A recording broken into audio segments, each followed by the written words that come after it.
우리는 그날 급속도로 서로에게 빠져들었습니다. 정신적인 것을 넘어 서로의 숨소리도 공유하는 사이가 된 것이었죠. 우리는 서로 살을 맞대고 지금껏 각자에게 쌓여왔던 외로움을 하나씩 풀어주었습니다. 그날 이후로 우리는 더욱 친밀해져 갔어요. 그런데 며칠 후 우연히 그의 딸과 마주치는 순간이 왔습니다. 저는 한지연입니다. 올해 54살이죠. 이렇게 말하는 것도 어색하네요. 몇 년 전까지만 해도 호텔 뷔페 주방에서 셰프로 일했거든요.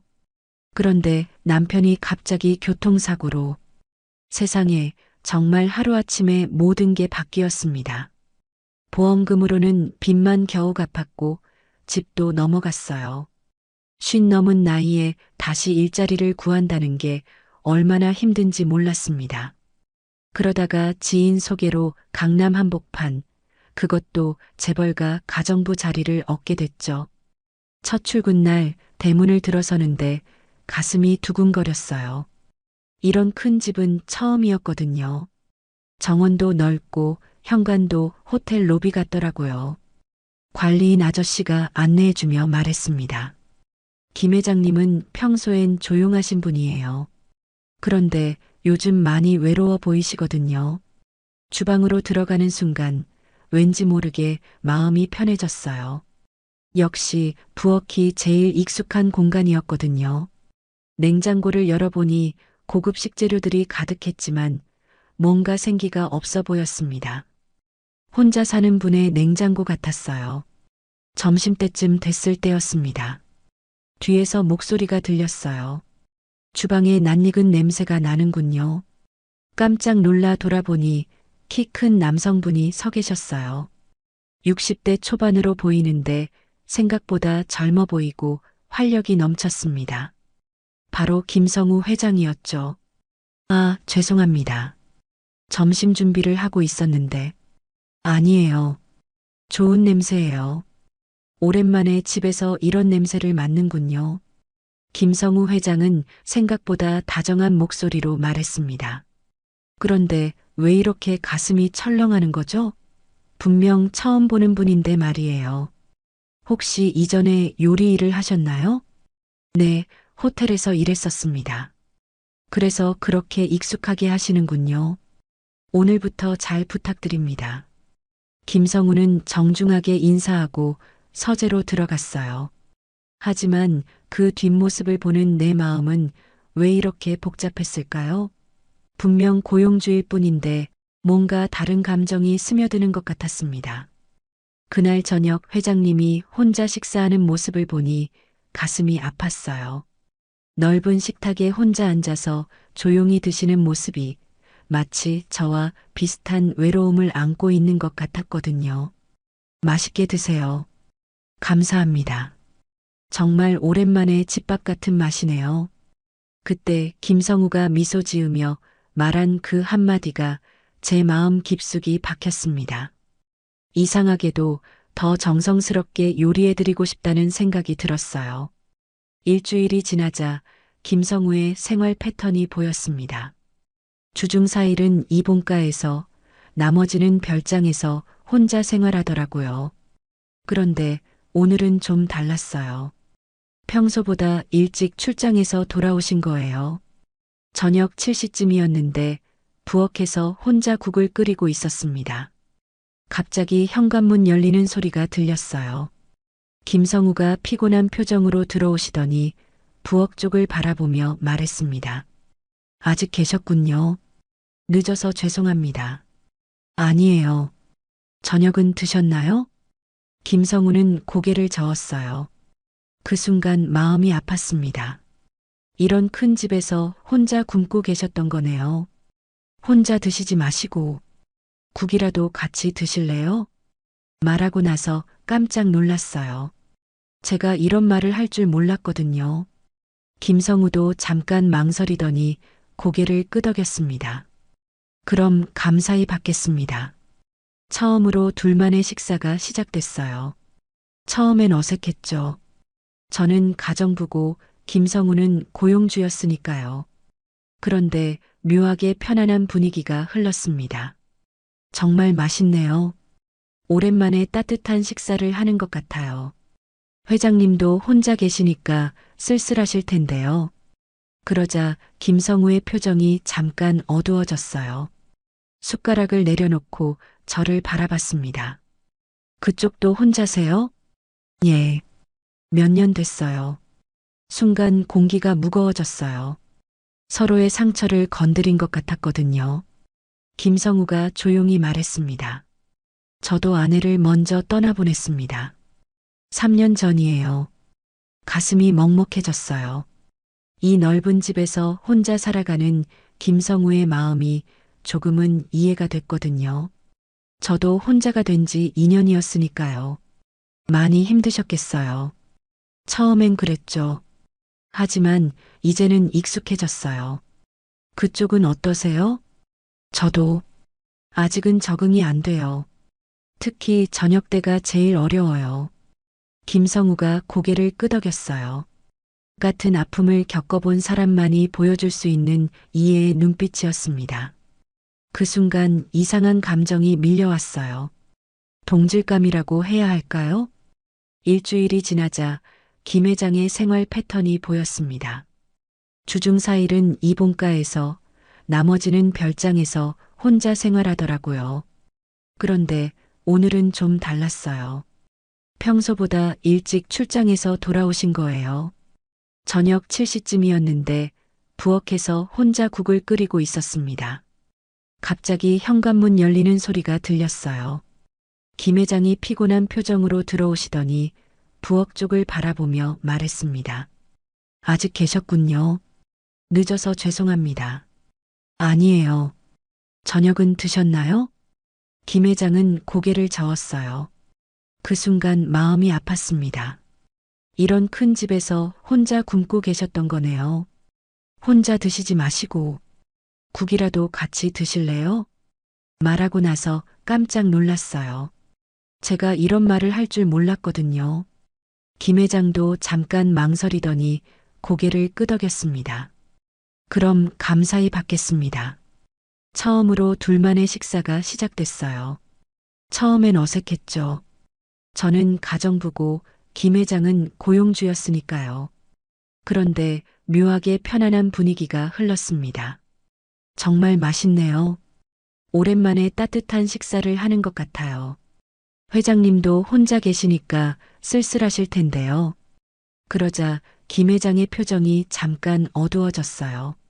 숟가락을 내려놓고 저를 바라봤습니다. 그쪽도 혼자세요? 예. 몇 년 됐어요. 순간 공기가 무거워졌어요. 서로의 상처를 건드린 것 같았거든요. 김 회장이 조용히 말했습니다. 저도 아내를 먼저 떠나보냈습니다. 3년 전이에요. 가슴이 먹먹해졌어요. 이 넓은 집에서 혼자 살아가는 김 회장의 마음이 조금은 이해가 됐거든요. 저도 혼자가 된 지 2년이었으니까요. 많이 힘드셨겠어요. 처음엔 그랬죠. 하지만 이제는 익숙해졌어요. 그쪽은 어떠세요? 저도 아직은 적응이 안 돼요. 특히 저녁 때가 제일 어려워요. 김 회장이 고개를 끄덕였어요. 같은 아픔을 겪어본 사람만이 보여줄 수 있는 이해의 눈빛이었습니다. 그 순간 이상한 감정이 밀려왔어요. 동질감이라고 해야 할까요? 저도 그래요. 아무리 바빠도 저녁만 되면 공허해지더라고요. 김 회장의 목소리에 진심이 담겨 있었어요. 평소 차분하고 위험 있던 모습과는 달랐습니다. 지금은 그냥 외로운 한 사람이었죠. 아내가 살아있을 때는 몰랐어요. 집에 돌아오는 게 이렇게 무의미할 줄은.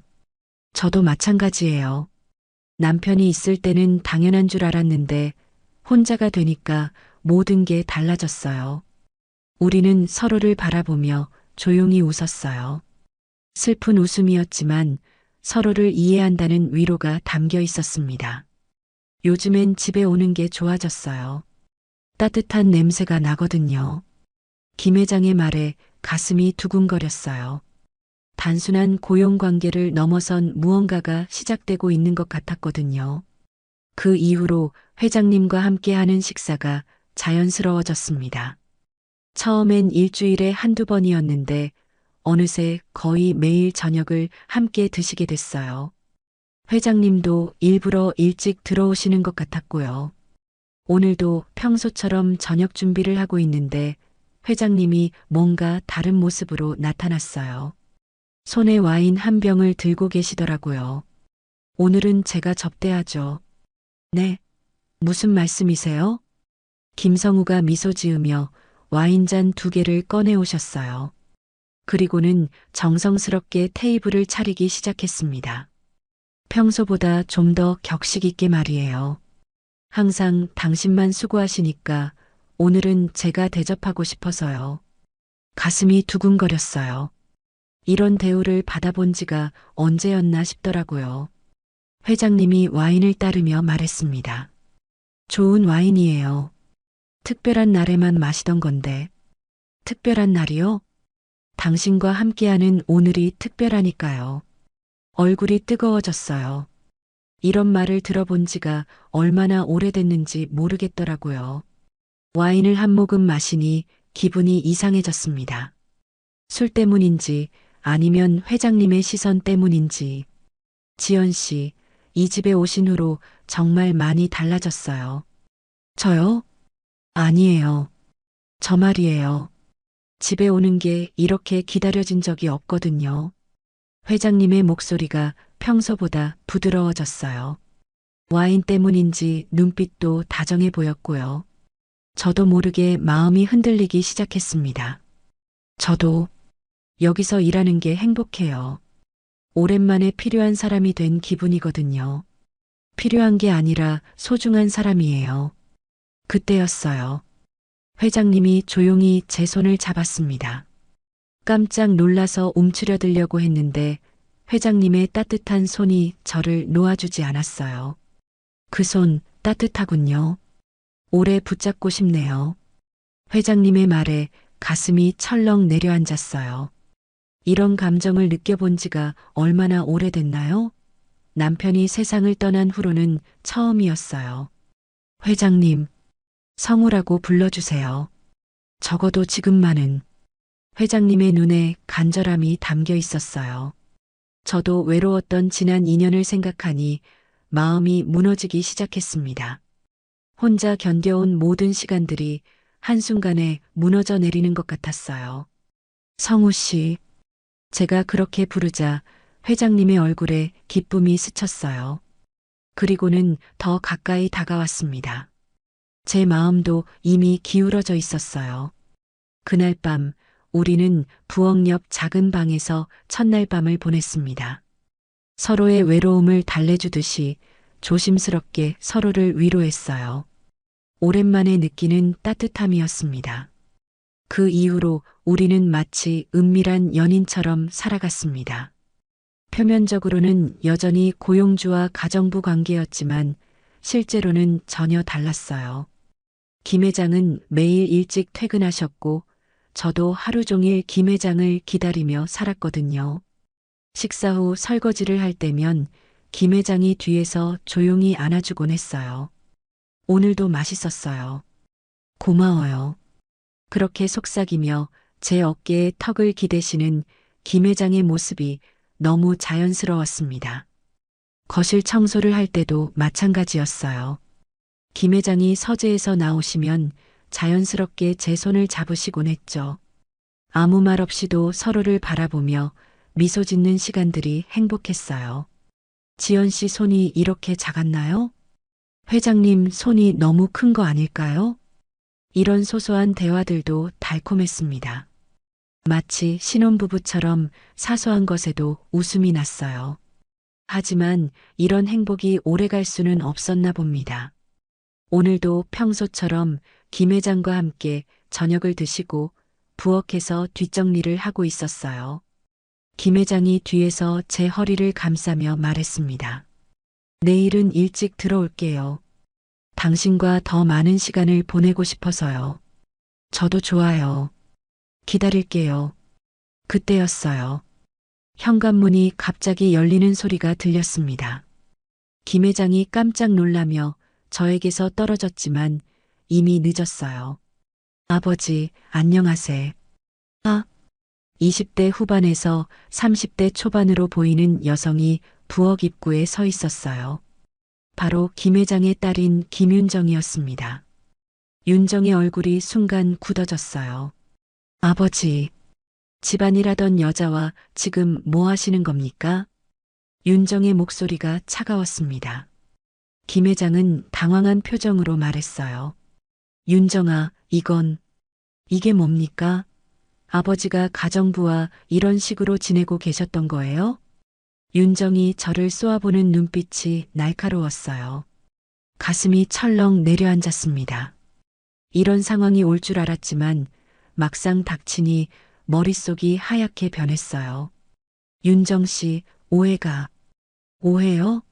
제가 뭘 오해했다는 거죠? 윤정이 제게 다가와서 날카롭게 말했습니다. 당신 같은 사람 많이 봤어요. 돈 많은 호라비를 노리는 여자들 말이에요. 아버지 재산이 목적이죠? 그런 게 아닙니다. 저는 정말 뭐요? 사랑이라고 하실 건가요? 웃기지 마세요. 윤정의 말이 가슴에 박혔어요. 정말 그런 걸까요? 저도 모르게 그런 마음이 있었던 걸까요? 아니, 분명히 아닌데. 윤정아, 그만해. 김 회장이 딸을 말렸지만 윤정은 멈추지 않았어요. 아버지, 정신 차리세요. 어머니 돌아가신 지 겨우 3년이에요. 그런데 가정부와 이런 관계라니. 어머니가 보시면 얼마나 슬퍼하실까요? 그 말을 듣는 순간 눈물이 터져 나왔어요. 저도 죽은 남편에 대한 죄책감이 있었거든요. 정말로 제가 잘못된 건 아닐까 하는 생각이 밀려왔습니다. 죄송합니다. 정말 죄송해요. 저는 앞치마를 벗으며 김 회장을 바라봤어요. 김 회장의 눈에도 당황스러움이 가득했습니다. 더 이상 이곳에 있으면 안 될 것 같았어요. 사직서는 내일 가져다 드릴게요. 눈물을 닦으며 집을 나섰습니다. 뒤에서 김 회장이 부르는 소리가 들렸지만 돌아보지 못했어요. 이런 식으로 끝날 줄 몰랐는데 그날 밤 월세방에 돌아와서도 잠을 이룰 수 없었어요. 김 회장의 당황스러운 표정이 계속 머릿속에 맴돌았거든요. 정말 이렇게 끝내는 게 맞는 걸까요? 하지만 윤정의 말도 틀린 건 아니었어요. 저는 가정부였고 김 회장은 제 고용주였으니까요. 다음 날 아침 사직서를 써서 봉투에 넣었습니다. 손이 떨렸어요. 이 서류 하나로 모든 게 정말 끝나는 거겠죠? 그런데 오후 3시쯤 누군가 문을 두드렸어요. 설마 했는데 김 회장이 서 계셨습니다. 평소의 당당한 모습과는 달리 지쳐 보이고 초라해 보였어요. 한지연 씨, 회장님, 왜 여기까지? 어젯밤 윤정이와 크게 싸웠어요. 내가 너무 화를 냈나 봅니다. 김 회장의 목소리가 쉬어 있었어요. 어제 정말 많이 싸우셨나 보더라고요. 당신을 보내고 싶지 않아요. 나 당신 없이 하루도 못 살겠어요. 가슴이 뛰기 시작했어요. 하지만 이성이 감정을 막았습니다. 회장님, 윤정 씨 말이 맞아요. 저는 그냥 가정부일 뿐이에요. 이런 관계는 옳지 않아요. 아니에요. 당신은 내게 가정부가 아니라 소중한 사람이라고요. 김 회장이 제 손을 잡으려 했지만 저는 뒤로 물러섰어요. 내 집으로 다시 돌아와 줘요. 제발.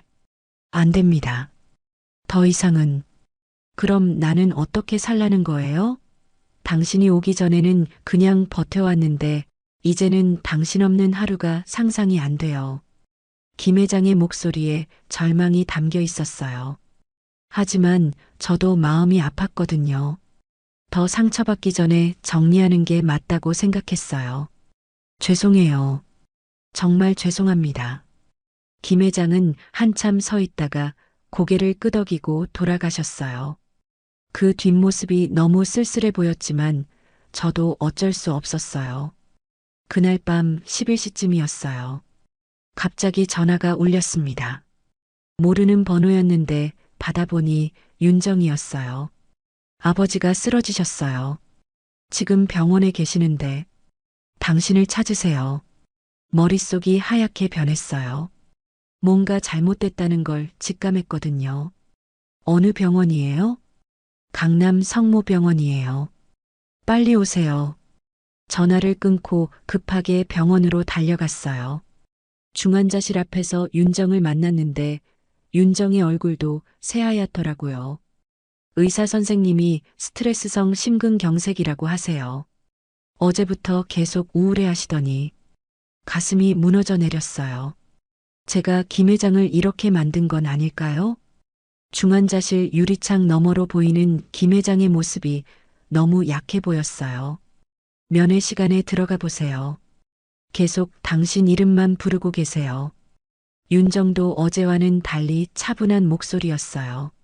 아마 아버지가 위험하다는 걸 알고 있는 것 같았어요. 면회 시간이 되어 중환자실에 들어갔을 때 김 회장이 눈을 뜨시더라고요. 지연, 회장님 괜찮으세요? 말없이 김 회장의 손을 잡았어요. 그 순간 모든 걸 깨달았습니다. 저도 김 회장 없이는 살 수 없다는 걸 말이에요. 이젠 내 곁을 떠나지 말아줘요. 김 회장의 간절한 목소리에 눈물이 터져 나왔어요. 더 이상 거부할 수 없었습니다. 김 회장이 퇴원한 후 2주가 지났어요. 그동안 저는 다시 김 회장의 집에서 일하게 됐지만 이번엔 뭔가 달랐습니다. 김 회장은 더 이상 우리 관계를 숨기려 하지 않으셨거든요. 지연 씨, 이번 주말에 가족 모임이 있어요. 당신도 함께 해주세요. 가족 모임이요? 제가 왜요? 중요한 발표를 할 예정이거든요. 당신이 꼭 있어야 해요. 김 회장의 눈빛이 진지했어요. 뭔가 큰 결심을 하신 것 같았거든요. 가슴이 두근거렸지만 동시에 불안했어요. 토요일 오후 김 회장의 자택에는 정말 많은 사람들이 모였어요. 친척들은 물론이고 회사 임직원들까지 왔더라고요. 저는 평소처럼 부엌에서 음식을 준비하고 있었는데 김 회장이 오셨어요. 오늘은 당신이 주인공이에요. 부엌 일은 다른 분들이 할 거예요. 무슨 말씀이세요? 김 회장이 제 앞치마를 벗기며 말했습니다. 이제 당신을 모든 사람에게 소개하고 싶어요. 더 이상 숨기고 싶지 않거든요. 거실로 나가니 정말 많은 사람들이 저를 바라봤어요. 긴장돼서 심장이 터질 것 같았습니다. 윤정도 의아한 표정으로 저를 쳐다보고 있었고요. 김 회장이 제 손을 잡고 모든 사람들 앞에 섰어요. 오늘 여러분께 중요한 말씀을 드리려고 합니다. 거실이 조용해졌어요.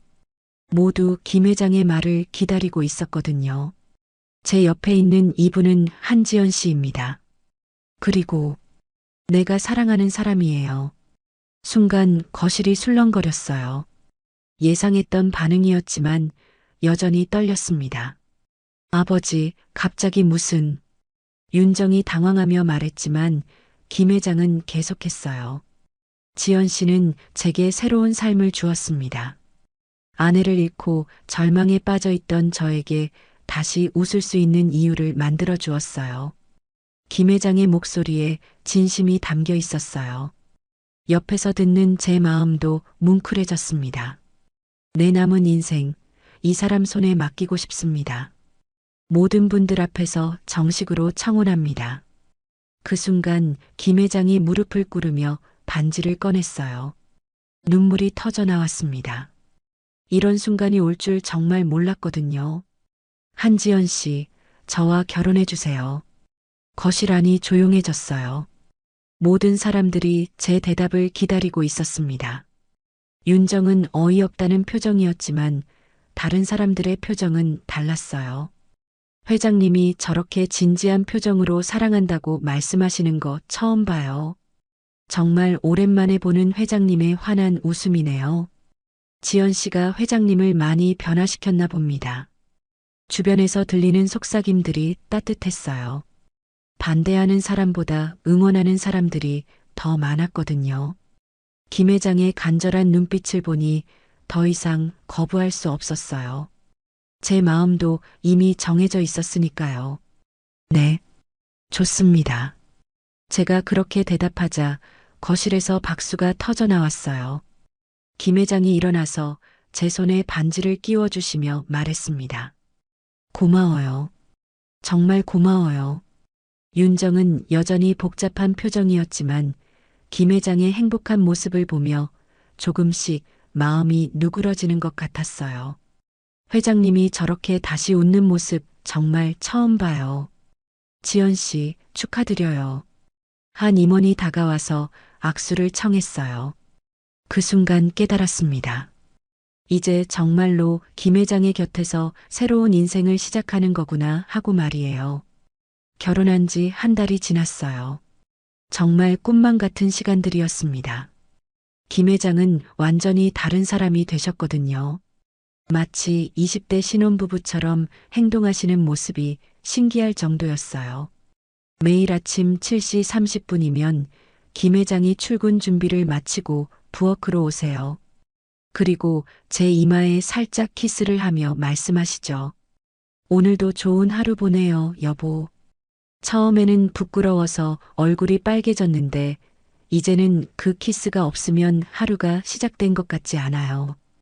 김 회장도 그 키스를 하고 나서야 비로소 미소 지으며 회사로 향하시거든요. 저녁 6시만 되면 김 회장이 전화를 주세요. 여보, 지금 퇴근해요. 오늘 저녁은 뭐 드실까요? 회장님이 좋아하시는 걸로 준비할게요. 당신이 해주는 건 뭐든 맛있어요. 빨리 집에 가고 싶네요. 전화 통화만으로도 행복했어요. 김 회장의 목소리에 설렘이 담겨 있었거든요. 김 회장이 집에 도착하면 가장 먼저 하는 일은 제 손을 잡는 거예요. 그리고 거실 소파에 나란히 앉아서 하루 있었던 일들을 서로 이야기하죠. 오늘 회사에서 뭐 재미있는 일 없었어요?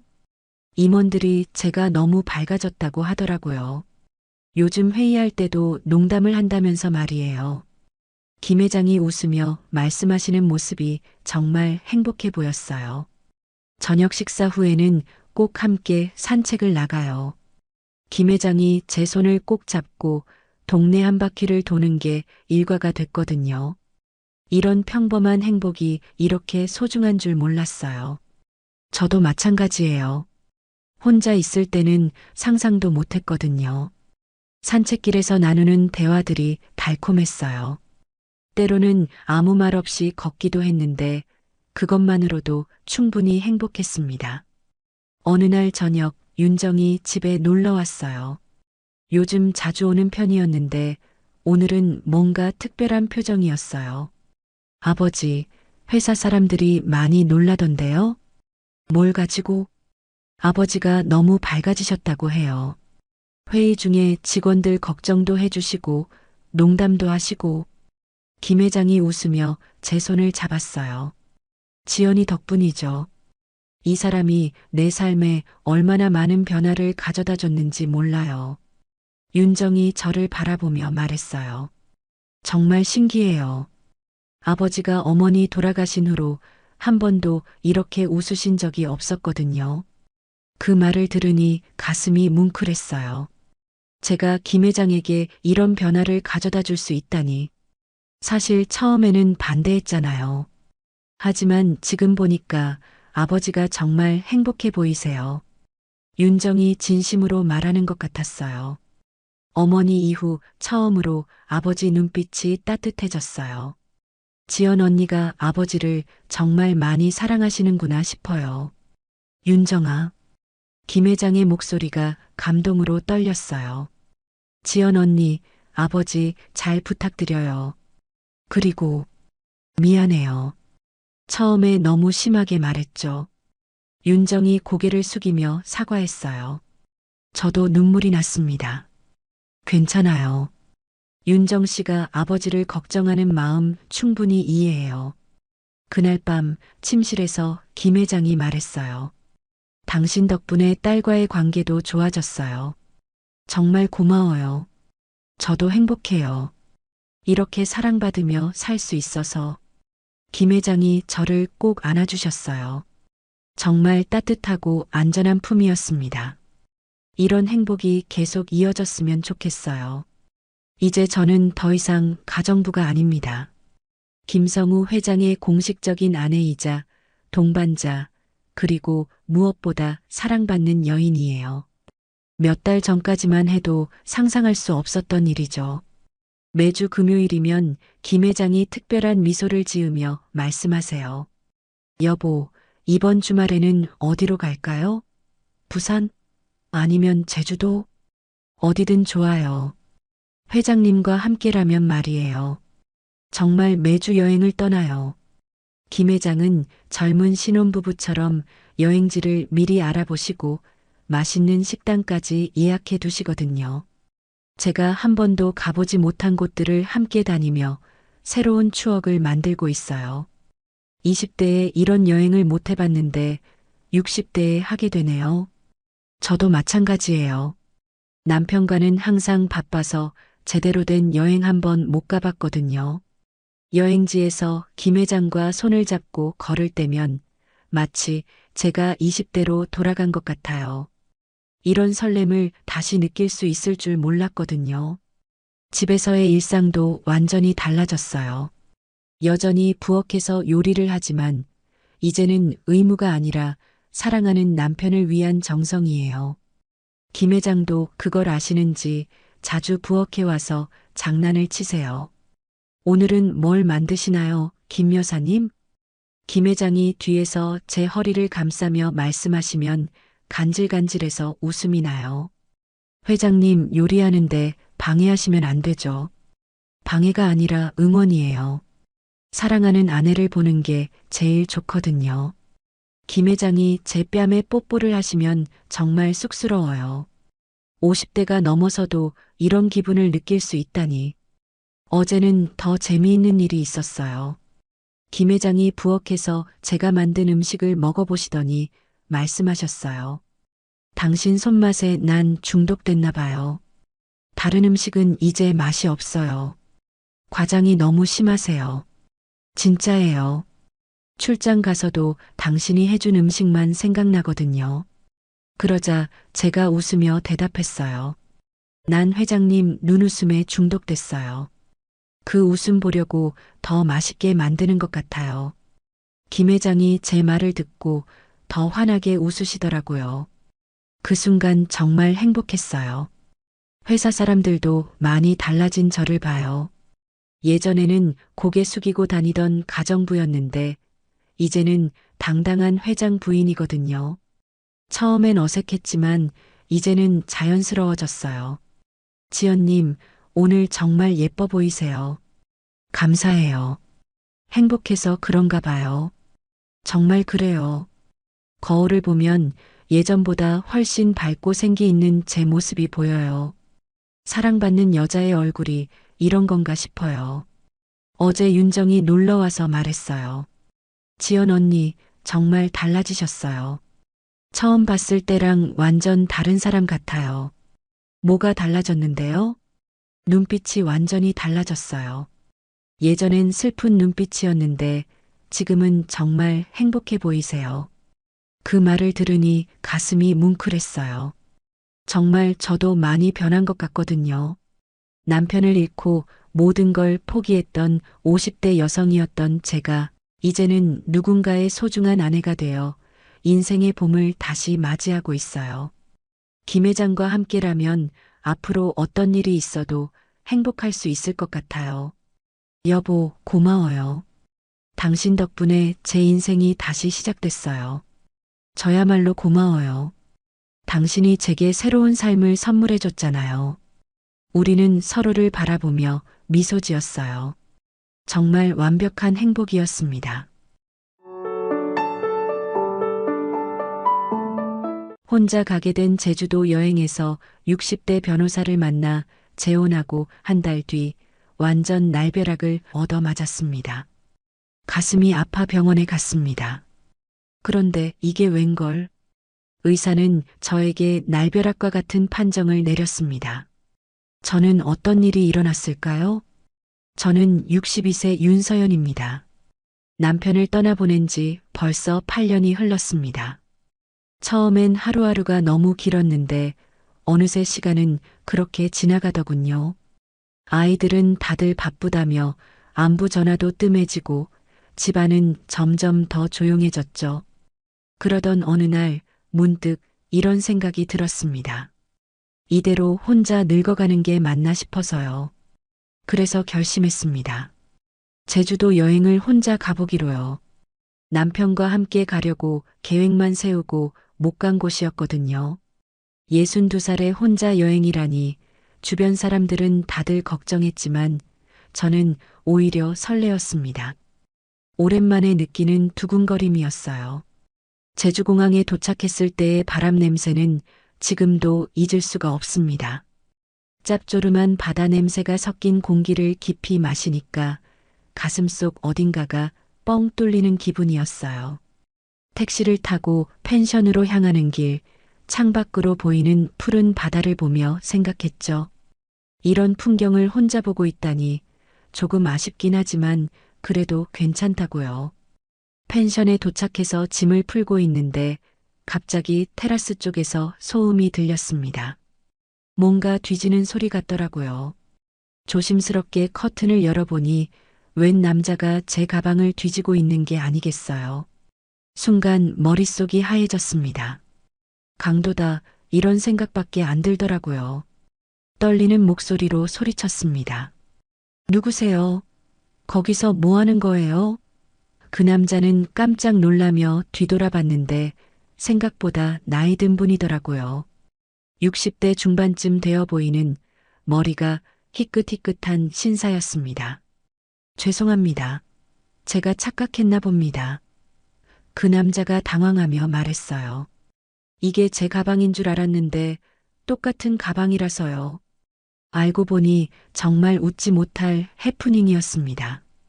그 남자는 옆방 투숙객이었고 가방이 정말 똑같았거든요.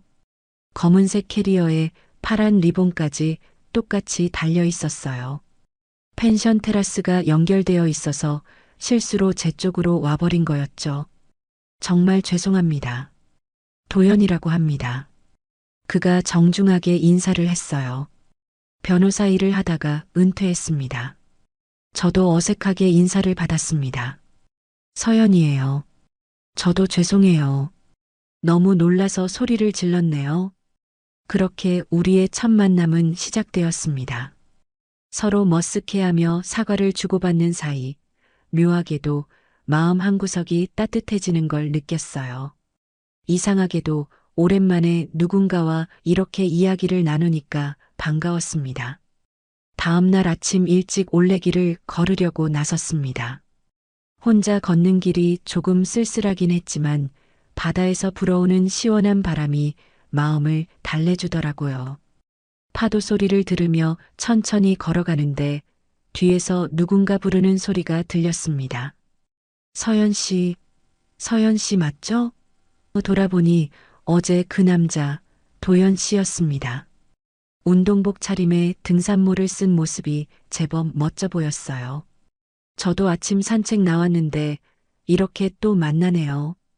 정말 우연의 연속이었죠. 어색할 수도 있었는데 왠지 반가웠습니다. 같이 걸어도 될까요? 도연 씨가 조심스럽게 물어봤고 저는 고개를 끄덕였어요. 처음엔 날씨 이야기, 제주도 풍경 이야기만 했습니다. 그런데 걷다 보니 자연스럽게 개인적인 이야기가 나오더라고요. 저도 모르게 남편 이야기를 꺼냈습니다. 남편이 암투병을 5년 했어요. 마지막 1년은 정말 힘들었죠. 바다를 보며 말하니까 마음이 조금 편해졌습니다. 그런데 남편이 돌아가신 후에 상속 문제로 시댁과 다툼이 있었거든요. 결국 집까지 팔고 참 힘든 시간이었습니다. 도연 씨가 걸음을 멈추고 저를 바라봤어요. 그 눈빛에 깊은 이해가 담겨 있더라고요. 저도 비슷한 경험이 있습니다. 도연 씨의 목소리가 낮아졌어요. 10년 전에 이혼했거든요. 아내와 성격 차이로 갈라섰는데 아들이 저를 원망하더라고요. 지금도 연락이 안 됩니다. 그의 표정에서 깊은 상처를 읽을 수 있었습니다. 바람에 흔들리는 억새처럼 쓸쓸해 보였어요. 아들 녀석이 어머니 편만 들고 저한테는 차갑기만 해요. 명절에도 안 보자고 하고 혈육이 이럴 수가 있나 싶어서 마음이 아팠습니다. 우리는 한동안 말없이 걸었습니다. 파도 소리만 들리는 고요한 시간이었죠. 그런데 이상하게도 그 침묵이 불편하지 않았어요. 서로의 아픔을 이해하는 시간이었달까요? 우린 참 비슷하네요. 도연 씨가 먼저 입을 열었습니다. 잃어본 사람만 아는 공허함이랄까? 그 말에 가슴 한구석이 찡해졌습니다. 정말 그랬어요. 가족을 잃고 사랑하는 사람과 멀어진 아픔. 그 빈자리를 혼자 견뎌온 시간들. 이 모든 걸 이해해주는 사람을 만난다는 게 이런 기분인가 싶었죠. 바닷바람이 더 세게 불어왔습니다. 저도 모르게 한 걸음 도연 씨 쪽으로 다가갔어요. 그도 자연스럽게 제 쪽으로 몸을 돌렸고요. 우리 사이의 거리가 조금씩 좁혀지는 걸 느꼈습니다. 8년 만에 처음 느끼는 따뜻한 온기였어요. 제주도에서 돌아온 후 일주일이 지났습니다. 평소처럼 도서관에 가서 책을 읽고 있는데 자꾸만 도연 씨 생각이 났어요. 올레길에서 나눈 그 진솔한 대화가 계속 머릿속을 맴돌더라고요. 이상했습니다. 이렇게 누군가가 생각나는 건 정말 오랜만이었거든요. 그런데 정말 운명인지 도서관을 나오다가 도연 씨를 마주쳤습니다. 그도 저만큼이나 놀라는 표정이었어요. 정말 우연이네요. 여기서 또 만나다니. 그가 미소를 지으며 말했습니다. 근처 카페에서 차라도 한잔할까요? 도연 씨의 제안에 저도 모르게 고개를 끄덕였어요. 도서관 옆 작은 카페는 조용하고 아늑했습니다. 창가 자리에 앉아 따뜻한 아메리카노를 주문했죠. 제주도에서 돌아온 후 어떻게 지내셨어요? 도연 씨가 먼저 물어봤습니다. 저는 솔직하게 답했어요. 평소와 똑같이요. 아침에 일어나서 집 정리하고 도서관 가고 저녁에 혼자 밥 먹고 그런데 왜인지 더 적적해지더라고요. 도연 씨도 고개를 끄덕였습니다. 저도 그래요. 혼자 사는 게 익숙하다고 생각했는데 제주도에서 누군가와 이야기를 나누니까 집이 더 조용하게 느껴지더군요. 우리는 서로의 일상을 나누기 시작했습니다. 도연 씨는 은퇴 후 법률 상담 봉사를 한다고 했어요. 젊은 사람들 도와주는 게 보람 있긴 한데 집에 돌아오면 또 혼자죠. 텔레비전 소리만 덩그러니 들리고 저도 제 이야기를 털어놓았습니다.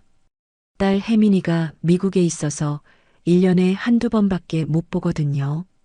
전화는 하지만 바쁘다고 금방 끊어버리고 가끔은 이렇게 늙어가는 게 무서워요.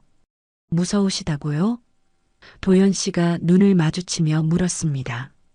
병이라도 나면 어쩌나, 치매라도 걸리면 어쩌나 하는 생각들이요. 혼자서 다 감당해야 한다는 게 부담스러워요. 커피잔을 돌리며 말했더니 도연 씨가 깊게 한숨을 쉬었어요. 저도 똑같은 생각을 합니다.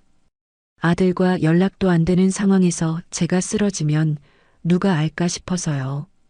가끔 이웃집에서 냄새라도 나야 발견될까봐 걱정되더라고요. 그의 말에 가슴이 먹먹해졌습니다.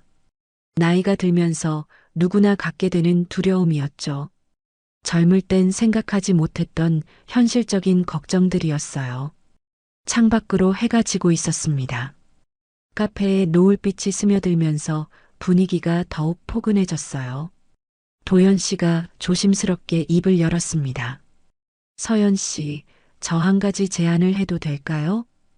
그의 목소리에 진지함이 묻어났어요. 혼자보다 둘이 낫지 않겠어요? 서로 의지하면서 살아가는 것 말입니다. 순간 심장이 빨리 뛰기 시작했습니다. 이런 말을 들을 거라곤 상상도 못했거든요. 도연 씨의 눈빛이 진심으로 가득했어요. 하지만 마음 한편으로는 두려움이 밀려왔습니다. 남편이 돌아가신 후 겪었던 상속 싸움, 믿었던 사람들에게 배신당했던 기억들이 스쳐 지나갔어요. 글쎄요. 저는 커피잔을 내려놓으며 말했습니다. 아직 누굴 믿는 게 쉽진 않아요.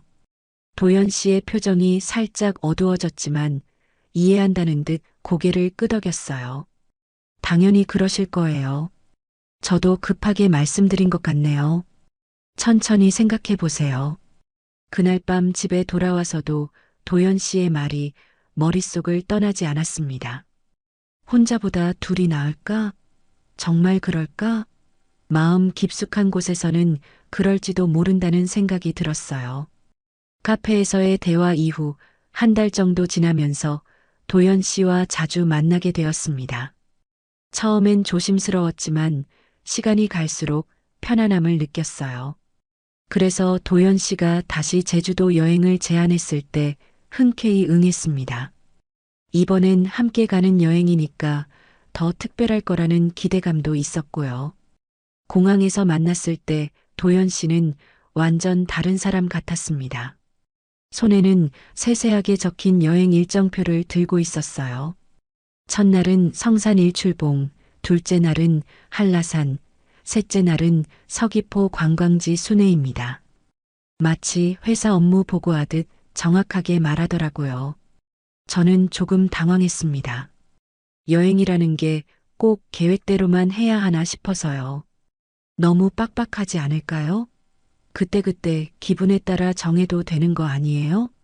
아니에요. 미리 계획을 세워야 시간 낭비 없이 효율적으로 돌 수 있어요.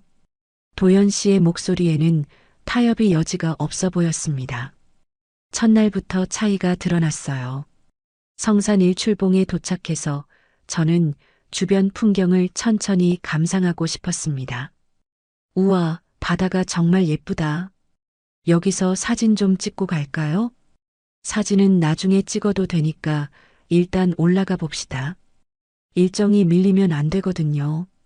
도연 씨가 앞서서 빠르게 걸어갔어요. 저는 뒤따라가며 마음이 조금씩 답답해지기 시작했습니다. 점심시간도 마찬가지였어요. 예쁜 바다 전망 식당을 지나치는데 저는 발걸음을 멈췄습니다. 저기 분위기 좋아 보이는데 들어가 볼까요? 안 돼요. 예약해둔 식당이 따로 있어요. 거기가 더 유명하고 맛있습니다. 도연 씨는 제 말을 들으려고 하지 않았어요. 둘째 날은 더 심했습니다. 한라산 등반을 하는데 도연 씨는 마치 군대 행군하듯 앞만 보고 걸었어요. 저는 중간중간 쉬고 싶었는데 시간이 없어요. 더 빨리 가야 해요라며 재촉했습니다. 저는 점점 숨이 막혔어요. 이게 정말 함께하는 여행인가 싶었거든요. 혼자 왔을 때가 더 자유롭고 편했다는 생각이 들었습니다. 셋째 날 오후 서귀포 해안도로를 걷고 있을 때였어요. 길가에 아기자기한 카페가 보였습니다. 테라스에서 바다를 바라보며 차를 마시는 사람들이 너무 여유로워 보였어요. 저기 카페 예쁘다. 잠깐 들어갈까요? 저는 발걸음을 멈추며 말했습니다. 안 돼요. 지금 가면 일정이 꼬입니다. 도연 씨가 단호하게 말했어요. 다음 관광지 가는 시간 계산해 놨는데 늦으면 안 되거든요. 그 순간 제 안에서 뭔가 터졌습니다. 왜 모든 걸 시간에 맞춰야 하는 거예요? 여행이 군대도 아니고. 목소리가 높아졌어요. 도연 씨도 당황한 표정을 지었습니다. 효율적으로 하자는 건데 왜 그렇게 말씀하세요? 계획 없이 하면 시간만 버리게 됩니다. 시간을 버린다고요? 여유롭게 즐기는 게 시간 버리는 건가요? 저도 모르게 화가 났어요. 8년 동안 혼자 지내면서 이런 감정을 느낀 적이 없었는데 말이죠. 주변 사람들이 저희를 쳐다봤습니다. 아름다운 해안 풍경과는 정반대로 우리 사이의 공기는 차갑게 식어버렸어요. 파도 소리마저 멀게 느껴졌습니다. 그날 밤 숙소에서 저는 많은 생각을 했습니다. 혼자 지낼 때는 몰랐던 도연 씨의 모습이 보이기 시작했어요. 너무 꼼꼼하고 융통성이 없는 성격. 과연 이런 사람과 함께 살 수 있을까 하는 의문이 들었습니다. 처음 느꼈던 따뜻함이 점점 부담으로 변해가는 걸 느꼈어요. 제주도에서 돌아온 후 며칠 동안 서로 연락을 하지 않았습니다. 그런데 이상하게도 도연 씨가 더 그리워지더라고요. 혼자 있으니까 그 꼼꼼하고 계획적인 성격도 나쁘지 않다는 생각이 들었어요. 적어도 저를 챙겨주려는 마음은 진심이었으니까요. 결국 도연 씨가 먼저 연락을 했습니다. 서연 씨, 제가 너무 경직되게 행동했나 봅니다. 죄송해요. 그의 사과에 마음이 누그러졌어요. 저도 너무 감정적으로 반응했나 봐요. 그 후로 우리는 서로의 차이점을 인정하려고 노력했습니다. 만날 때마다 조금씩 타협점을 찾아갔어요. 도연 씨는 계획을 조금 느슨하게 하려고 했고, 저는 그의 성향을 이해하려고 했죠. 시간이 흐르면서 자연스럽게 결혼 이야기가 나왔습니다. 이제 나이도 있고 거창한 결혼식은 부담스럽잖아요. 가족끼리만 간단하게 하는 게 어떨까요? 도연 씨의 제안에 저도 동의했어요. 딸 혜민이는 미국에 있어서 오기 어렵다고 했고, 도연 씨 아들도 여전히 연락이 안 되는 상황이었습니다. 결국 우리 둘만의 조촐한 결혼식을 올렸어요. 작은 식당을 빌려서 간소하게 했지만 그날만큼은 정말 행복했습니다. 이제 정말 혼자가 아니구나. 새하얀 원피스를 입고 거울을 보며 생각했어요. 62살에 다시 신부가 되다니 꿈 같은 일이었죠. 신혼생활은 생각보다 평온했습니다. 도연 씨는 저를 배려해 주려고 많이 노력했어요. 아침마다 커피를 타주고 함께 산책도 하고, 물론 가끔 성격 차이로 다투기도 했지만 그럴 때마다 서로 이해하려고 했습니다. 그런데 결혼한 지 한 달쯤 됐을 때였어요. 도연 씨가 급한 일로 외출을 했는데 서랍에서 볼펜을 찾다가 뜻밖의 서류를 발견했습니다. 부동산 증여 계약서였어요. 처음엔 그냥 도연 씨의 개인 서류려니 했는데 자세히 보니 이상했어요. 수익자란에 윤서연이라고 적혀 있는 게 아니겠어요. 제 이름이었습니다. 이게 뭐지? 손이 떨리기 시작했어요. 계약서를 자세히 읽어보니 도연 씨 명의의 아파트 한 채를 제게 증여한다는 내용이었습니다. 그것도 우리가 처음 만난 날짜로 되어 있더라고요. 머리가 하얘졌습니다. 이게 무슨 뜻인지 이해할 수가 없었어요. 왜 이런 서류가 있는 건지, 언제 만든 건지, 가슴이 두근거리기 시작했습니다. 마침 그때 현관문이 열리는 소리가 들렸어요. 여보 왔어요. 도연 씨의 목소리였습니다. 하지만 저는 대답할 수가 없었어요. 서류를 들고 있는 손이 계속 떨렸거든요. 더 놀라운 건 그때 딸 혜민이가 갑자기 나타난 거였어요. 미국에서 깜짝 방문했다며 열쇠로 문을 열고 들어왔습니다. 엄마, 안녕하세요. 새아버지한테 인사드리러. 혜민이가 제 표정을 보고 걸음을 멈췄어요. 엄마, 왜 그래요? 무슨 일 있어요? 저는 떨리는 손으로 서류를 혜민이에게 보여줬습니다. 혜민이의 얼굴이 점점 굳어지더라고요. 서류를 꼼꼼히 읽던 혜민이가 갑자기 소리쳤어요. 엄마, 이거 뭐예요? 그 사람 처음부터 노린 거 아니에요? 혜민이의 목소리에 분노가 가득했습니다. 그럴 리가. 설마. 저는 말끝을 흐렸어요. 하지만 마음 한편으로는 의심이 스멀스멀 올라오기 시작했습니다. 정말 우연히 만난 게 맞을까? 모든 게 계획된 일이었을까? 도연 씨가 거실로 들어오는 발소리가 들렸습니다. 이제 무엇을 어떻게 물어봐야 할지 모르겠어요. 믿고 싶었던 사람에 대한 의심이 마음속에 검은 그림자처럼 번져가고 있었습니다. 그날 밤 큰 싸움이 벌어졌습니다. 도연 씨는 계약서에 대해 해명하려고 했지만 저는 더 이상 듣고 싶지 않았어요. 처음부터 계획된 일이었구나. 내가 얼마나 바보 같았나. 분노와 배신감이 가슴을 짓눌렀습니다. 서연 씨, 오해예요. 제가 설명을. 도연 씨가 말하려고 했지만 저는 손을 저었어요. 됐어요. 더 이상 듣고 싶지 않습니다. 그날 밤 짐을 싸서 집을 나왔습니다. 혜민이가 말렸지만 더 이상 그 집에 있을 수 없었어요. 예전에 살던 동네 원룸을 다시 얻어서 혼자 지내기 시작했습니다. 도연 씨에게서 매일 전화가 왔지만 받지 않았어요. 문자 메시지도 수십 통 왔지만 읽지 않고 지웠습니다. 믿었던 사람에게 배신당했다는 생각에 마음이 무너져 내렸어요. 한 달 정도 그렇게 지내는데 어느 날 갑자기 가슴에 통증이 느껴졌습니다. 처음엔 스트레스 때문이라고 생각했어요. 하지만 며칠이 지나도 아픔이 계속되더라고요.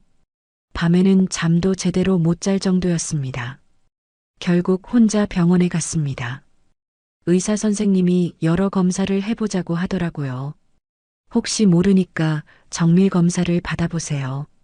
그 말에 가슴이 덜컥 내려앉았어요. 일주일 후 검사 결과를 들으러 갔을 때 세상이 무너지는 기분이었습니다. 유방암 초기 단계입니다. 다행히 일찍 발견됐으니까 수술하면 완치 가능해요.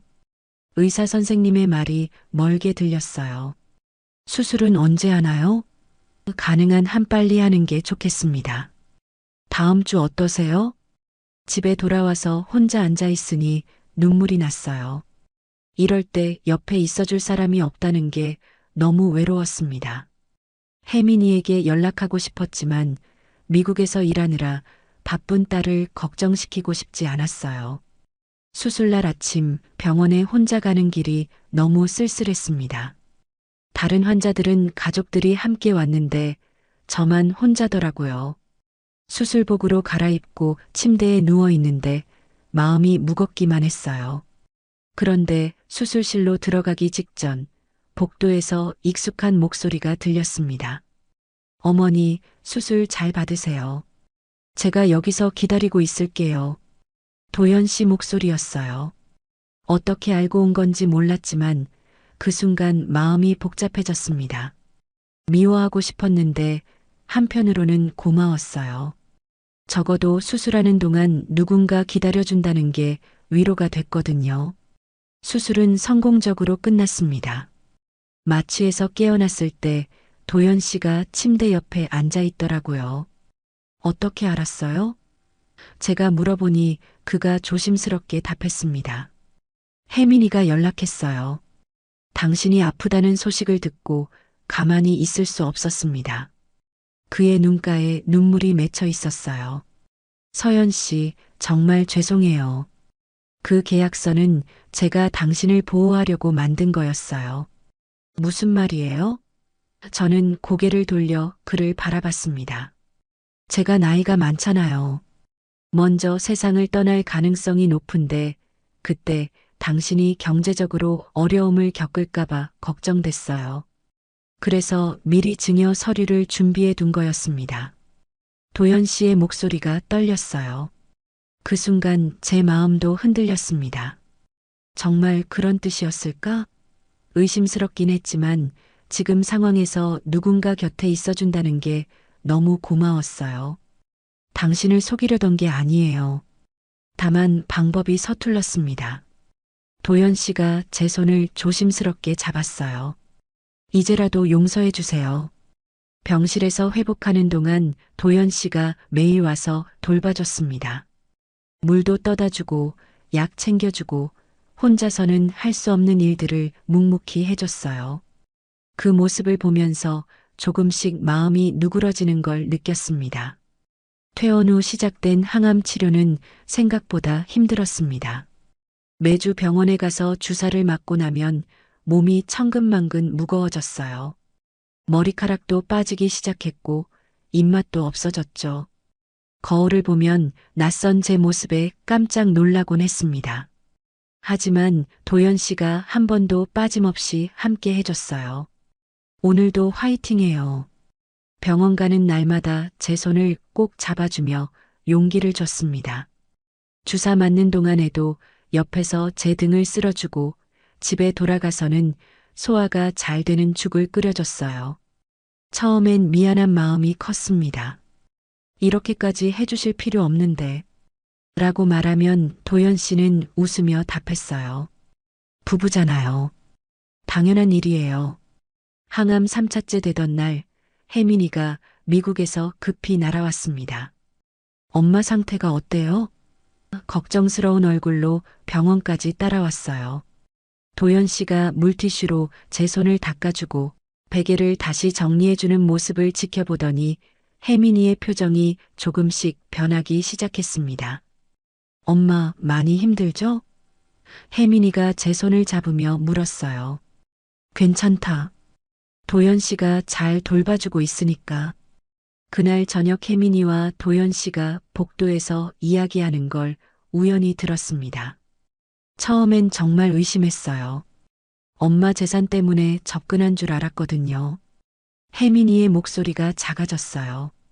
당연히 그럴 수 있어요. 딸 입장에선 걱정되시죠. 도연 씨가 차분하게 답했습니다. 하지만 이렇게 엄마를 돌보는 모습을 보니까 진심이라는 걸 알겠어요. 혜민이가 잠시 말을 멈추더니 이어서 말했어요. 엄마를 끝까지 지켜주세요. 부탁드려요. 그 말을 들으니 가슴이 뜨거워졌습니다.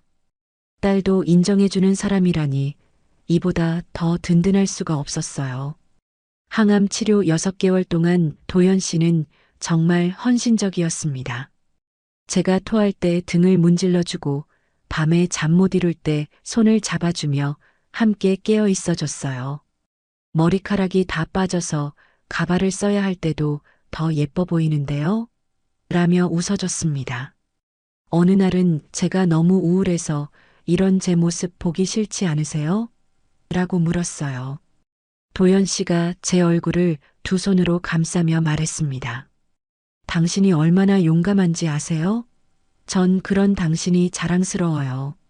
마지막 항암 치료를 받던 날 간호사 선생님이 말했어요.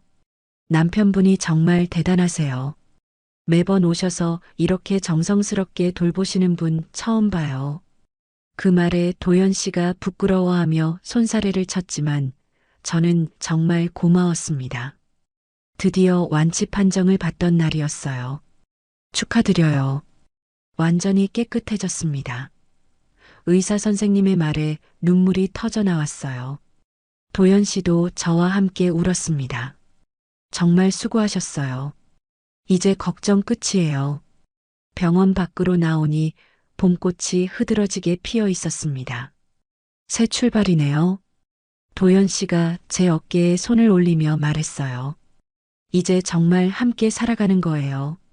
그날 밤 집에서 우리는 진지한 대화를 나눴습니다. 앞으로 어떻게 살고 싶으세요? 도연 씨가 물었어요.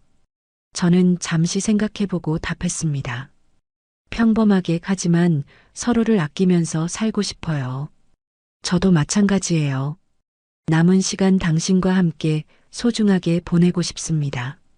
도연 씨가 제 손을 꼭 잡았어요. 이제 정말 의심도 두려움도 없었습니다.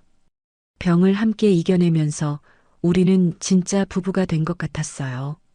서로의 상처를 치유해주고 미래를 함께 그려나가는 동반자 말이죠. 어려운 시간을 함께 견딘 만큼 앞으로의 시간은 더욱 소중할 거라는 확신이 들었습니다. 완치 판정을 받고 한 달이 지났을 때 도연 씨가 제안했습니다. 제주도에 다시 가보는 게 어떨까요? 우리가 처음 만난 곳이니까요. 그 말에 가슴이 따뜻해졌어요. 예전엔 계획적이고 효율성만 따지던 도연 씨가 이렇게 감성적인 제안을 하다니 정말 많이 변했다는 생각이 들었습니다. 좋아요. 이번엔 천천히 가봐요. 제가 웃으며 답했어요. 시간에 쫓기지 말고 우리 마음대로요. 3월 말 제주도는 유채꽃이 한창이었습니다. 공항에 도착하자마자 향긋한 꽃 냄새가 코끝을 자극했어요. 예전에 왔을 때와는 완전히 다른 기분이었습니다. 그때는 혼자 온 외로움과 새로운 만남에 대한 설렘이 뒤섞여 있었는데 이번에는 마음이 정말 편안했어요. 같은 펜션을 예약했습니다. 처음 도연 씨를 강도로 오해했던 그 테라스가 보이니까 웃음이 났어요.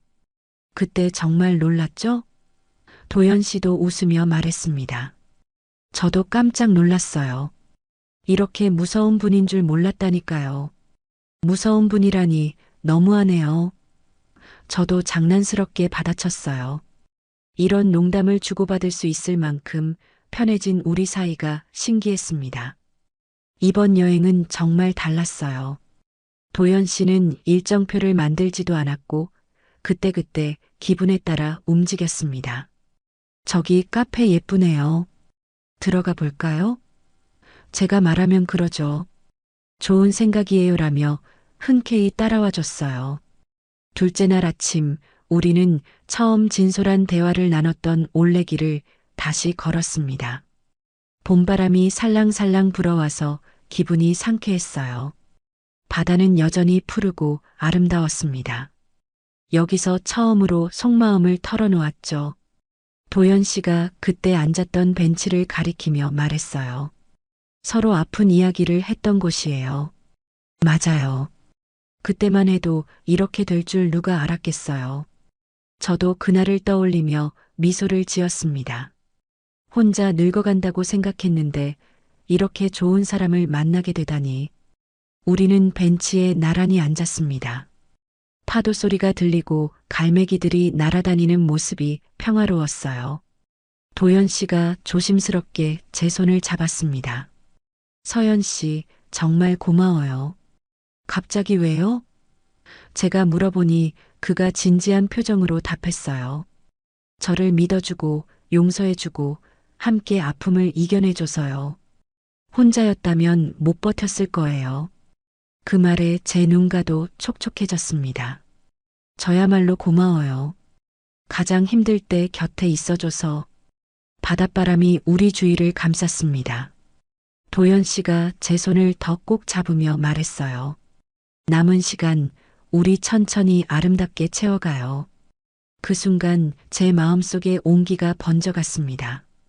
늦게 시작된 사랑이지만 그래서 더 소중하고 깊은 것 같았어요.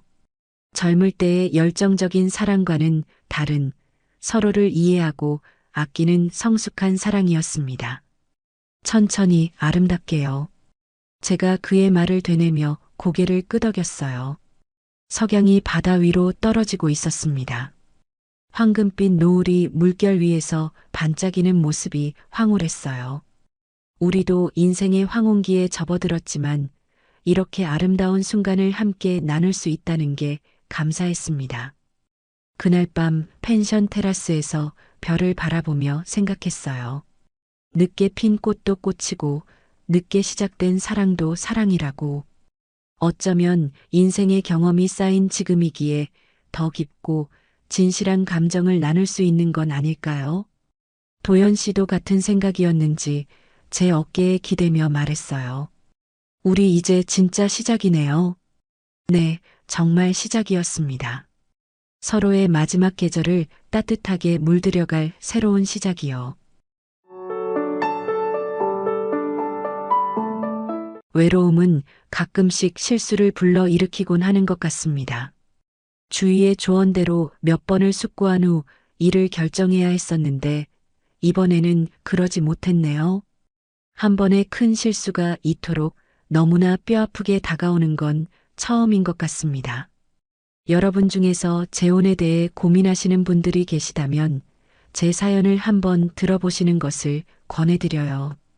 저와 같은 일이 여러분에게 생기지 않길 바랄 뿐입니다. 저는 이정희입니다. 올해 56이죠. 전남 여수에서 작은 꽃집을 운영하고 있습니다. 남편을 잃은 지 벌써 8년이 흘렀네요. 처음엔 모든 게 무너진 것 같았어요. 하지만 시간이 흐르면서 혼자만의 조용한 삶에 익숙해졌습니다. 매일 아침 5시면 일어나서 꽃집 문을 열었어요. 장미, 백합, 카네이션들을 정성스럽게 다듬고 물을 갈아주는 일상. 단조롭지만 평온했습니다. 동네 사람들이 하나둘 들러서 꽃을 사가고 안부를 묻고 가는 소소한 일들이 제 하루를 채웠죠. 그런데 그날이 왔습니다. 여수 시립미술관에서 자선 행사가 있다고 초대장이 날아왔어요. 평소라면 거절했을 텐데 왠지 나가야 할 것 같은 기분이 들었습니다. 검은색 원피스에 진주 목걸이를 걸고 오랜만에 화장을 했어요. 거울 속 제 모습이 낯설게 느껴졌습니다. 미술관은 생각보다 화려했습니다.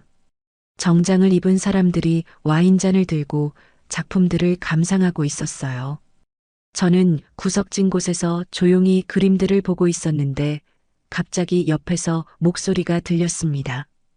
이 그림 어떻게 보세요? 돌아보니 키가 크고 단정한 정장을 입은 남자분이 서 있더라고요. 머리는 희끗희끗했지만 눈빛이 또렷하고 인상이 온화했습니다. 아, 네. 색감이 참 따뜻한 것 같아요. 마치 봄날 오후 햇살 같다고 할까요? 정말 좋은 표현이네요. 저도 그런 느낌을 받았거든요. 그분은 한상훈이라고 자기소개를 했습니다. 나중에 알았지만 국내 굴지의 건설그룹 회장이었어요. 하지만 그때는 그냥 미술을 좋아하는 신사분 정도로만 생각했습니다. 꽃집을 하신다고요? 어쩐지 색감을 보는 눈이 남다르시네요. 상훈이 제 일에 관심을 보이며 질문했습니다. 꽃의 조화와 배치에 대해 이야기하는데 진심으로 귀 기울여 들어줬어요. 오랜만에 누군가와 제대로 된 대화를 나누는 기분이었습니다. 남편분은 어떤 일을 하세요? 상훈의 질문에 제 가슴이 순간 먹먹해졌어요. 아, 남편은 8년 전에 세상을 떠났습니다. 죄송합니다. 힘든 말씀을 하게 해서요. 상훈의 목소리가 조심스러워졌어요. 하지만 이상하게도 위로받는 기분이 들었습니다. 그동안 아무도 제 속마음을 궁금해하지 않았거든요. 혼자 지내시기 힘들겠어요. 처음엔 그랬죠. 하지만 이제는 괜찮습니다. 꽃들이 좋은 친구가 되어줘서요. 상훈이 고개를 끄덕였어요. 그 시선이 참 따뜻했습니다. 행사가 끝날 무렵 상훈이 조심스럽게 말을 꺼냈습니다. 실례가 안 된다면 다음에 시간 되실 때 커피 한 잔 어떨까요? 꽃 이야기 더 듣고 싶어요. 가슴이 두근거렸습니다. 이런 감정을 느끼는 게 언제였나 싶었어요. 8년 만에 처음으로 누군가에게 설레는 마음을 품게 된 거죠. 좋습니다. 언제든 연락하세요. 그날 밤 집에 돌아와서도 잠이 오지 않았어요. 마치 10대 소녀가 된 것처럼 가슴이 떨렸습니다. 혹시 이게 운명일까요? 그때는 정말 그런 생각이 들었어요. 그 후로 상훈과는 자주 만나게 되었어요. 처음엔 조용한 카페에서 차를 마시며 이런저런 얘기를 나누는 정도였습니다. 상훈은 제 말을 진심으로 들어줬어요. 꽃집 운영의 어려움부터 남편을 잃고 혼자 살아온 외로움까지 누군가에게 이렇게 속마음을 털어놓는 건 정말 오랜만이었습니다. 그런데 어느 화요일 오전 평소와는 전혀 다른 일이 벌어졌어요. 꽃집 앞에 검은색 고급 승용차가 멈췄습니다. 번호판을 보니 서울 차량이더라고요. 차에서 정장을 입은 남자들이 먼저 내렸어요. 그 뒤로 상훈이 나타났습니다. 어머, 저 차 좀 봐. 얼마나 비싼 차야. 카운터 앞에 있던 김순자 할머니가 작은 목소리로 중얼거렸어요. 꽃을 고르던 젊은 주부들도 모두 창문 쪽으로 고개를 돌렸습니다. 저는 가슴이 두근거리기 시작했어요. 상훈이 손에 커다란 백합 꽃바구니를 들고 가게 문을 열었습니다. 제 꽃집에서 파는 것보다 훨씬 크고 화려한 바구니였어요. 하얀 백합들이 정말 우아하게 배치되어 있었습니다. 이 가게가 여수에서 가장 향기로운 곳이네요. 상훈의 목소리가 온 가게에 울려 퍼졌어요. 그 순간 가게 안에 있던 모든 사람들이 저를 쳐다봤습니다. 김순자 할머니부터 젊은 주부들까지 누군지 모르지만 대단한 분 같다는 눈빛이었어요. 어머머, 정희 씨 아는 분이세요? 저런 멋진 분이 왜 여기에? 속삭이는 소리들이 들렸습니다. 제 얼굴이 붉어지는 걸 느꼈어요. 부끄럽기도 하고 설레기도 하고 당황스럽기도 하고 정말 복잡한 감정이 밀려왔습니다. 이렇게까지 오실 필요 없었는데요. 제가 작은 목소리로 말하자 상우는 환하게 웃으며 대답했습니다. 당연히 와야죠. 이정희 씨가 계신 곳이니까요. 그 말에 가게 안 사람들이 웅성거리기 시작했어요. 누가 저런 멋진 분인지 정희 씨와는 어떤 사이인지 궁금해하는 시선들. 저는 어찌할 바를 몰라 손으로 앞치마를 만지작거렸습니다. 이 꽃들 정말 예쁘네요. 어디서 가져오신 거예요? 서울에서 특별히 주문했습니다. 이정희 씨께 어울릴 것 같아서요. 상훈의 말에 또 한 번 웅성거림이 일었어요. 이제 온 동네에 소문이 날 게 뻔했습니다. 그날 이후로 상훈은 매주 금요일이면 여수로 내려왔어요. 처음엔 단순한 식사였는데 점점 특별한 곳들로 데려가기 시작했습니다. 바다가 보이는 고급 레스토랑에서 코스 요리를 먹기도 하고 순천만 갈대밭을 걸으며 대화를 나누기도 했죠. 이런 곳에 와본 지가 언제인지 모르겠어요. 고급 레스토랑에 앉아 창밖 바다를 바라보며 제가 말했습니다. 웨이터가 정중하게 음식을 서빙하고 촛불이 은은하게 타오르는 분위기. 꿈 같은 시간이었어요. 앞으로 자주 이런 곳에 오시게 될 거예요. 상훈이 의미심장하게 말했습니다. 그 말의 뜻을 완전히 이해하지는 못했지만 왠지 가슴이 설렜어요. 가장 기억에 남는 건 어느 토요일 오후였습니다. 상훈이 저를 데리고 간 곳은 일반인들은 들어갈 수 없는 개인 정원이었어요. 온갖 꽃들이 계절별로 심어져 있고 작은 연못과 분수까지 있는 꿈 같은 공간이었습니다. 어떠세요? 마음에 드시나요? 정말 아름다워요. 이런 곳이 있는 줄도 몰랐어요. 저는 감탄사를 연발하며 꽃들을 구경했습니다. 상우는 제 옆에서 흐뭇하게 바라봤어요. 그 시선이 참 따뜻했습니다. 하지만 한편으로는 부담스러운 마음도 들었어요. 이런 대접을 받을 자격이 제게 있을까 하는 생각. 상우는 분명 저와는 다른 세계에 사는 분인데 과연 이 관계가 지속될 수 있을까 하는 의문도 생겼죠. 그래도 그 순간만큼은 정말 행복했습니다. 2달 정도 만나면서 상훈과 저는 점점 가까워졌어요. 매주 만나는 시간이 기다려졌고 전화 통화도 자주 했습니다. 그런데 어느 날 상훈이 특별한 제안을 했어요. 이번 주말에 서울로 올라오시는 건 어떨까요? 특별한 곳에 가고 싶어서요. 서울까지요? 그건 너무 멀어서. 걱정하지 마세요. 제가 모든 걸 준비해 드릴게요. 상훈의 간절한 목소리에 결국 승낙하고 말았습니다. 금요일 저녁 상훈이 보낸 차를 타고 서울로 향했어요. 고급 호텔에서 하룻밤을 보내고 토요일 오후에 한강으로 향했습니다. 한강공원에 도착하니 크루즈선이 기다리고 있었어요. 생각보다 큰 배였고 사람들이 제법 많이 타고 있었습니다. 이런 배 타본 게 언제인지 모르겠어요. 오늘은 정말 특별한 날이 될 거예요. 상훈의 말에 왠지 모를 설렘이 밀려왔습니다. 배가 출발하자 한강의 야경이 펼쳐졌어요. 반포대교, 한강대교 하나씩 지나가는 다리들이 정말 아름다웠습니다. 와, 정말 예뻐요. 이런 풍경이 있는 줄 몰랐어요. 이정희 씨와 함께 보니까 더 아름다워 보이네요. 상훈의 말에 얼굴이 빨개졌어요. 이런 로맨틱한 말을 들어본 지가 얼마나 오래된 건지. 크루즈가 반포대교 근처에 멈췄을 때였습니다. 갑자기 하늘에서 불꽃놀이가 터지기 시작했어요. 하늘을 가득 채우는 화려한 불꽃들. 주변 승객들이 모두 감탄사를 내뱉었습니다.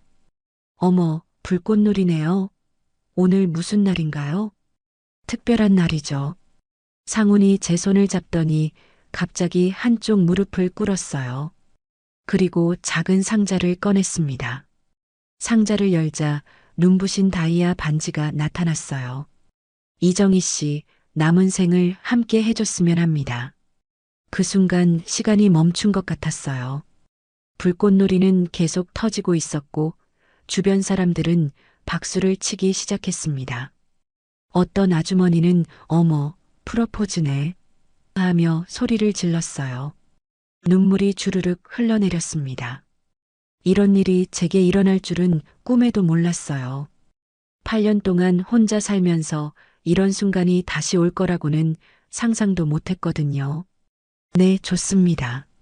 제가 대답하자 상훈이 일어나서 제 손가락에 반지를 끼워줬어요. 주변 사람들의 박수가 더 커졌고 축하한다는 말들이 쏟아졌습니다. 정말 영화 속 주인공이 된 기분이었어요. 그날 밤 호텔 로비에서 상훈이 말했습니다. 결혼 준비는 제가 모든 걸 맡을게요. 이정희 씨는 아무 걱정하지 마세요. 그래도 제가 해야 할 일들이 있을 텐데요. 신부는 예뻐지기만 하면 됩니다. 나머지는 다 제가 처리할게요. 며칠 후부터 정말 모든 게 준비되기 시작했어요. 상훈 회사의 직원들이 여수까지 내려와서 드레스 피팅부터 메이크업 테스트까지 다 해줬습니다. 예식장은 서울 시내 최고급 호텔로 정해졌고 신혼여행은 유럽 3주 코스였어요. 정희야, 이거 너무 성급한 거 아니야? 만난 지 겨우 몇 달밖에 안 됐잖아. 동네 친구 미숙이가 걱정스럽게 말했습니다. 재벌이라는 사람들이 다 똑같아. 조심해야 돼. 꽃집 단골 할머니도 은근히 경고했어요. 하지만 저는 확신했습니다. 상훈은 달라요. 정말 진심으로 저를 아껴주거든요. 상훈은 제가 만난 남자들과는 정말 달랐어요. 세심하고 배려심이 깊었고 무엇보다 저를 소중하게 대해줬습니다. 꽃집 일에 대해서도 관심을 가져주고 제 의견을 존중해줬어요. 결혼식 한 달 전 상훈이 말했습니다. 결혼하면 서울에서 살아야 해요.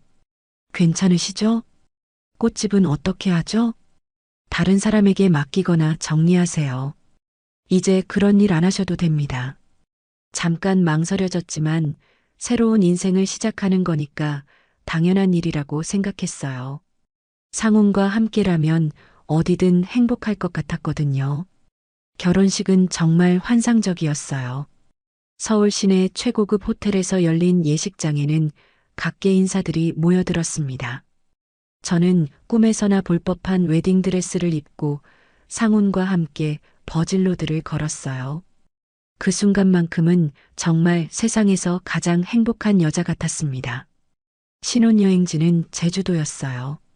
상훈이 조용한 곳에서 둘만의 시간을 갖자며 선택한 곳이었습니다. 고급 리조트에서 머물며 제주의 아름다운 자연을 만끽할 수 있을 거라고 기대했어요. 첫날은 정말 완벽했습니다. 푸른 바다를 바라보며 산책하고 맛있는 해산물 요리를 먹으며 대화를 나눴어요. 상훈은 여전히 다정했고 배려심이 많았습니다.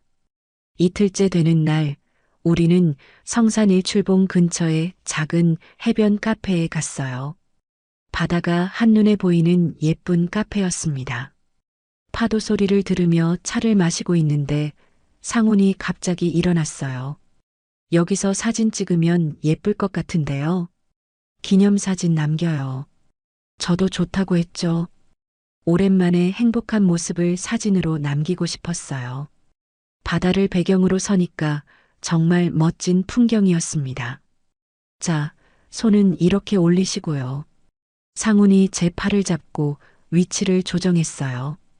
고개는 조금 더 오른쪽으로 돌리세요. 그래요. 그 정도면 좋아요. 처음엔 더 예쁜 사진을 찍어주려는 배려라고 생각했어요. 하지만 계속 지시가 이어졌습니다. 표정이 너무 딱딱해요. 좀 더 자연스럽게 웃어보세요. 어깨는 내리시고 턱은 살짝 들어보세요. 아니에요. 그렇게 말고 이렇게요. 한 장의 사진을 찍는데 거의 10분이 걸렸어요. 상우는 제 포즈 하나하나를 세밀하게 조정했습니다. 처음엔 웃고 있었는데 점점 어색해지기 시작했어요. 이제 됐죠? 한 장 더 찍어요. 방금 것은 손 위치가 조금 이상해요. 결국 같은 자리에서 20장 넘게 사진을 찍었습니다. 저는 점점 피곤해졌어요. 자연스러운 모습을 찍는 게 아니라 마치 광고 촬영을 하는 기분이었거든요. 이제 카페 안으로 들어가서 커피 마셔요. 카페 안은 아늑하고 따뜻했어요. 메뉴판을 보니 원두 종류가 다양했습니다. 저는 평소 즐겨 마시던 아메리카노를 주문하려고 했어요. 아메리카노 하나 주세요. 제가 직원에게 말하는 순간 상훈이 끼어들었습니다. 아니요, 아내는 카페인에 약하니까 디카페인으로 주세요. 저는 깜짝 놀랐어요. 카페인에 약하다니 그런 말을 한 적이 없는데요. 아, 네. 디카페인 아메리카노로 하겠습니다. 직원이 대답하고 주문을 받으러 갔습니다. 저는 상훈을 바라봤어요. 나 아침엔 커피 꼭 마시는데 카페인 없으면 맛이 없어요. 건강을 위해 습관을 바꿔야죠. 카페인은 몸에 좋지 않아요. 상훈의 목소리가 단호했어요. 마치 제가 어린아이라도 되는 것처럼 말하는 톤이었습니다. 하지만 전 괜찮은데요. 지금까지 아무 문제 없이 마셨어요. 그게 문제예요. 몸에 안 좋은 걸 모르고 계속 드시고 있었던 거죠. 더 이상 말하면 분위기가 이상해질 것 같았어요. 신혼여행인데 괜히 다투고 싶지 않았습니다. 그래서 억지로 웃으며 넘어갔어요. 그럼 오늘부터는 디카페인으로 마셔볼게요. 하지만 마음속으로는 뭔가 이상했어요. 제가 뭘 마실지는 제가 정하는 거 아닌가요? 왜 상훈이 대신 결정하는 걸까요? 디카페인 커피가 나왔을 때 정말 밍밍하고 맛이 없었어요. 하지만 상훈 앞에서 그런 표정을 지을 수는 없었습니다. 어때요? 디카페인도 괜찮죠? 네, 좋아요. 거짓말이었어요. 전혀 좋지 않았습니다. 하지만 뭔가 다른 대답을 하면 안 될 것 같은 분위기였어요. 그날 밤 호텔로 돌아와서도 계속 그 일이 마음에 걸렸어요. 혹시 제가 예민하게 반응하는 걸까요? 상우는 제 건강을 걱정해서 그런 거겠죠. 하지만 왠지 모르게 기분이 이상했습니다. 아직은 신혼여행이니까 서로 맞춰가는 과정이라고 생각하려 했어요. 하지만 가슴 한편으로는 작은 의문이 싹트기 시작했습니다. 신혼여행을 마치고 서울로 돌아왔어요. 상훈의 집은 한남동에 있는 거대한 저택이었습니다. 정원만 해도 웬만한 공원 크기였고 집 안에는 방이 12개나 되었어요. 처음 들어갔을 때는 정말 궁전에 온 기분이었습니다. 어때요? 마음에 드시나요? 너무 크고 화려해서 제가 살기엔 금방 익숙해지실 거예요. 여기가 이제 이정희 씨 집이니까요. 하지만 익숙해지기는커녕 점점 더 어색해졌어요. 첫날 밤부터 뭔가 이상했거든요. 상훈이 작은 종이를 건네주더라고요. 내일 일정표예요. 미리 보시고 준비하세요. 일정표라니요? 종이를 펼쳐보니 정말 자세하게 적혀 있었어요. 오전 7시 기상, 오전 7시 30분 조식, 오전 9시 요가 수업, 오전 11시 미용실. 하루 종일 스케줄이 빽빽하게 짜여 있었습니다. 심지어 몇 시에 뭘 먹을지까지 정해져 있었어요. 이걸 다 해야 하나요? 부인의 품격을 위해서요. 재벌 회장 부인이 아무렇게나 지낼 수는 없잖아요. 상훈의 말에 일리가 있다고 생각했어요. 저도 이제는 달라져야겠죠. 하지만 막상 그 스케줄대로 사니까 숨이 막혔습니다. 매일 아침 7시 정각에 하녀가 와서 깨웠어요. 아침 식사는 영양사가 짜준 메뉴였고 운동도 개인 트레이너가 지도했습니다. 그런데 제가 하고 싶은 건 하나도 없었어요. 가장 충격적이었던 건 옷장이었습니다. 제가 여수에서 가져온 옷들은 모두 치워져 있었어요. 대신 새로운 옷들이 가득 걸려 있었습니다. 이 옷들은 어디서 온 거예요? 스타일리스트가 부인 체형에 맞춰 준비한 거예요. 앞으로는 이 옷들만 입으시면 됩니다. 제가 좋아하던 편안한 원피스나 청바지는 하나도 없었어요. 전부 정장이나 고급 브랜드 옷들 뿐이었습니다.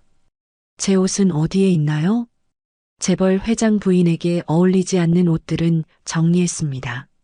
정리했다는 게 무슨 뜻인지 알 것 같았어요. 아마 버렸거나 어디엔가 보관했겠죠. 제가 아끼던 옷들인데도 말이에요. 그날부터 매일 아침 스타일리스트가 와서 제 옷을 골라줬습니다. 어떤 액세서리를 할지, 어떤 가방을 들지까지 다 정해줬어요. 오늘은 회장님과 중요한 미팅이 있으시니까 이 정장으로 하겠습니다. 전 그냥 편한 옷을 입고 싶은데요.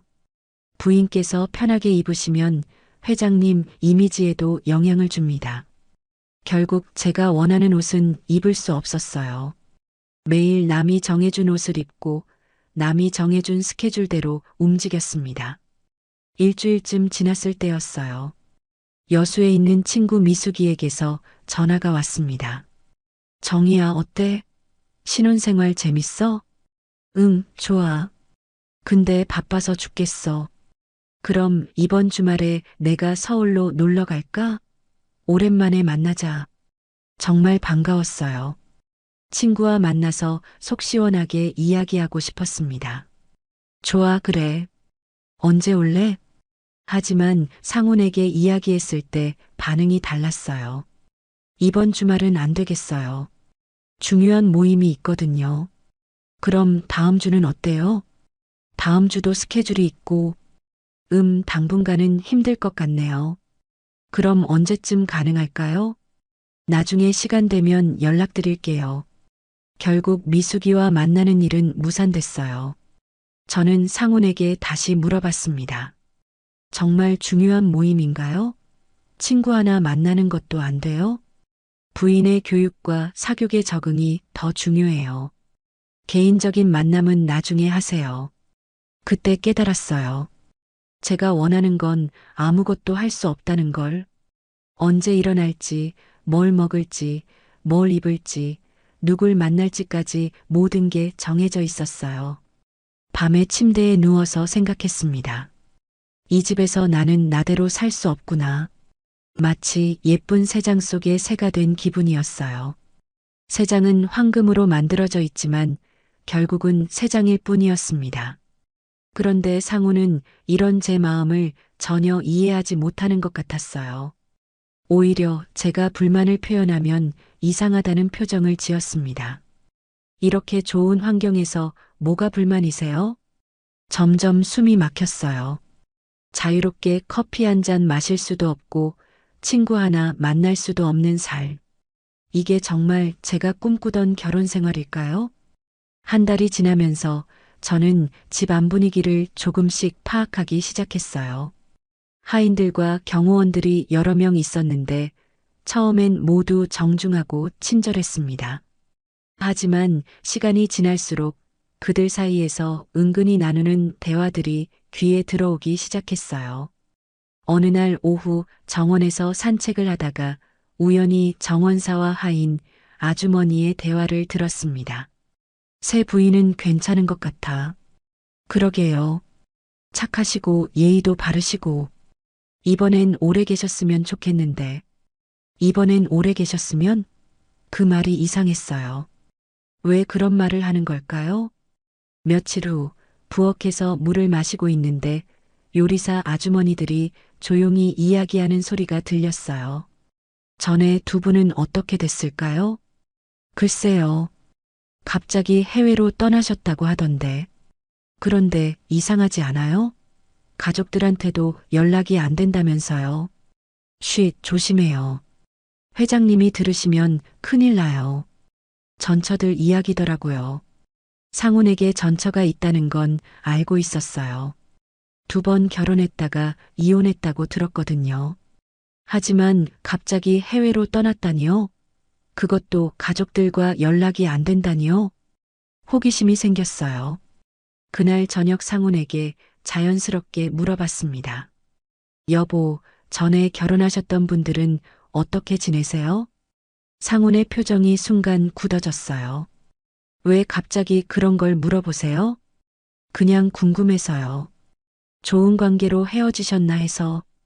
과거 일은 묻지 마세요. 지금은 이정희 씨만 있으면 돼요. 상훈의 목소리가 차갑게 변했어요. 더 이상 묻기 어려운 분위기였습니다. 하지만 그 일 이후로 더 신경이 쓰였어요. 집 안 곳곳을 다니면서 혹시 전처들의 흔적이 남아있는지 살펴봤습니다.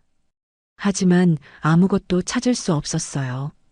마치 처음부터 없었던 사람들 같았습니다.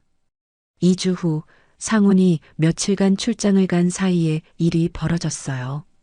관리사무소에서 지하 창고를 정리하자고 제안했습니다. 부인께서 직접 확인하시는 게 좋을 것 같아요. 필요 없는 물건들은 처분하고요. 지하 창고는 정말 넓었어요. 온갖 물건들이 정리되어 있었는데 대부분 오래된 가구나 장식품들이었습니다. 한쪽 구석에 상자들이 쌓여 있었어요. 저 상자들은 뭐예요? 잘 모르겠습니다. 회장님이 개인적으로 보관하라고 하신 것 같은데요.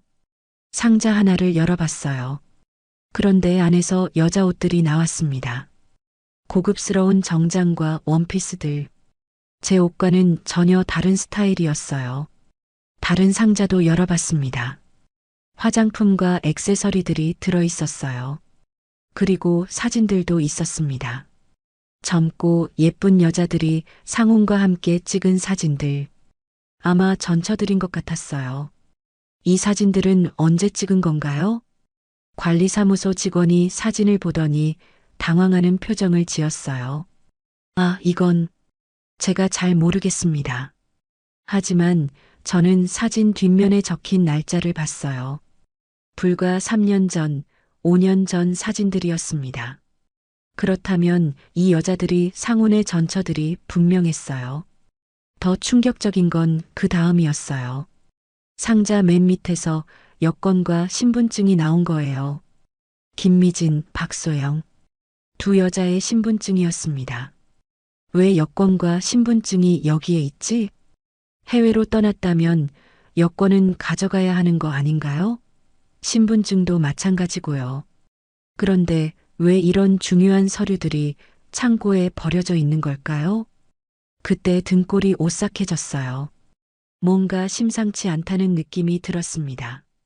정말 단순한 이혼이었다면 이런 물건들이 이렇게 숨겨져 있을 이유가 없잖아요. 관리사무소 직원에게 물어봤어요. 이분들이 언제 이사 가셨는지 기억하세요? 글쎄요. 저도 정확히는. 그런데 부인, 이런 건 회장님께 직접 여쭤보시는 게 좋을 것 같아요. 직원의 표정이 어두워졌어요. 뭔가 알고 있지만 말하기 어려운 것 같았습니다. 그날 밤 침대에 누워서 계속 생각했어요. 정말 단순한 이혼이었을까? 여권과 신분증을 두고 해외로 떠난다는 게 말이 되나요? 그것도 가족들과 연락도 안 하고요? 점점 무서운 생각이 들기 시작했어요. 혹시 상훈이 전처들에게 뭔가 나쁜 일을 저질렀던 건 아닐까요? 그래서 그들이 정말로 사라진 건 아닐까요? 문득 제가 지금 처한 상황이 무서워졌어요. 매일 통제받고 자유를 잃어가는 제 모습. 혹시 저도 전처들과 같은 운명이 될까봐 밤새 잠을 이룰 수 없었습니다. 창고에서 발견한 증거들 때문에 며칠 동안 잠을 제대로 잘 수 없었어요. 상훈을 바라볼 때마다 소름이 돋았습니다. 이 사람이 정말 전처들에게 무슨 일을 저질렀을까요? 저도 같은 운명이 될까봐 두려웠어요. 하지만 아무렇지 않은 척해야 했습니다. 상훈에게 의심받으면 안 되거든요. 평소처럼 웃고 대화하면서도 속으로는 탈출 방법을 생각했어요. 가장 큰 문제는 감시였습니다. 집 밖으로 나갈 때마다 경호원이 따라붙었어요. 혼자서는 어디도 갈 수 없었습니다. 전화도 마찬가지였어요. 집 전화는 물론이고 제 휴대폰도 뭔가 이상했습니다. 통화 내용을 감청하는 것 같았어요. 일주일을 고민하다가 기회가 왔습니다. 상훈이 이틀간 부산 출장을 간다고 했어요. 그동안 경비는 조금 느슨해질 거라고 생각했습니다. 상훈이 떠난 다음 날 저는 미용실에 간다고 핑계를 댔어요. 평소 다니던 미용실이 아니라 강남에 있는 다른 곳으로 갔습니다. 경호원은 밖에서 기다리고 있었고 저는 미용실 뒷문으로 빠져나왔어요. 급하게 택시를 타고 여수에서 올라온 지인 연희를 만났습니다. 연희는 제가 여수에서 꽃집을 할 때부터 알고 지낸 사이예요. 미리 연락해서 서울 어느 조용한 카페에서 만나기로 했었거든요. 정희야, 무슨 일이야? 목소리가 이상하더라. 연희가 걱정스러운 표정으로 물어봤어요. 저는 지금까지 있었던 일들을 차근차근 이야기했습니다. 통제당하는 일상부터 창고에서 발견한 전처들의 물건까지 모든 것을요. 정말 그런 일이 있었어? 연희의 얼굴이 창백해졌어요. 그리고 잠시 생각하더니 충격적인 말을 했습니다. 정희야, 혹시 박소영이라는 이름 들어봤어? 네, 신분증에서 봤어요. 상훈의 전처 중 한 명인 것 같던데. 소영이는 내 대학 동기야. 3년 전에 갑자기 연락이 끊어졌어. 연희의 말에 심장이 멈추는 것 같았어요. 정말요? 그럼 소영 씨가 해외로 떠났다는 건 거짓말일 가능성이 높아. 소영이는 해외여행도 싫어하던 애였거든. 게다가 가족들이 찾아도 연락이 안 된다니까. 연희가 더 무서운 말을 했어요. 정희야, 그 사람 절대 쉽게 놓아주지 않을 거야. 소영이도 결혼 후에 이상하다고 전화한 적이 있어. 자유가 없다고, 감시당한다고. 등골이 서늘해졌어요. 제가 지금 겪고 있는 일과 똑같잖아요. 어떻게 해야 해요? 지금 당장 도망쳐야 해. 그리고 법적으로 대비해야 하고. 연희가 변호사를 소개해줬어요. 가정폭력과 이혼 전문 변호사였습니다. 그날 오후에 바로 만났어요. 증거가 있으신가요? 변호사가 물어봤습니다. 저는 핸드폰으로 몰래 찍어둔 창고의 사진들을 보여줬어요. 전처들의 신분증과 여권, 개인 물품들 사진이었습니다. 이건 정말 심각한 문제네요. 당장 신변 보호 조치가 필요할 것 같은데요. 그런데 저는 어떻게 해야 해요? 집에 돌아가야 하는데. 일단 안전한 곳으로 피하세요. 그리고 더 많은 증거를 수집해야 합니다. 변호사가 구체적인 조언을 해줬어요. 녹음기를 주면서 상훈과의 대화를 녹음하라고 했습니다. 그리고 집안에서 더 많은 증거를 찾아보라고 했어요. 하지만 무엇보다 안전이 우선이에요. 위험하다고 느끼면 즉시 연락하세요. 미용실로 돌아갔을 때 경호원은 아직 차에서 기다리고 있었어요. 다행히 제가 없었던 걸 모르는 것 같았습니다. 그날 밤 상훈이 돌아왔을 때도 평소처럼 행동했어요.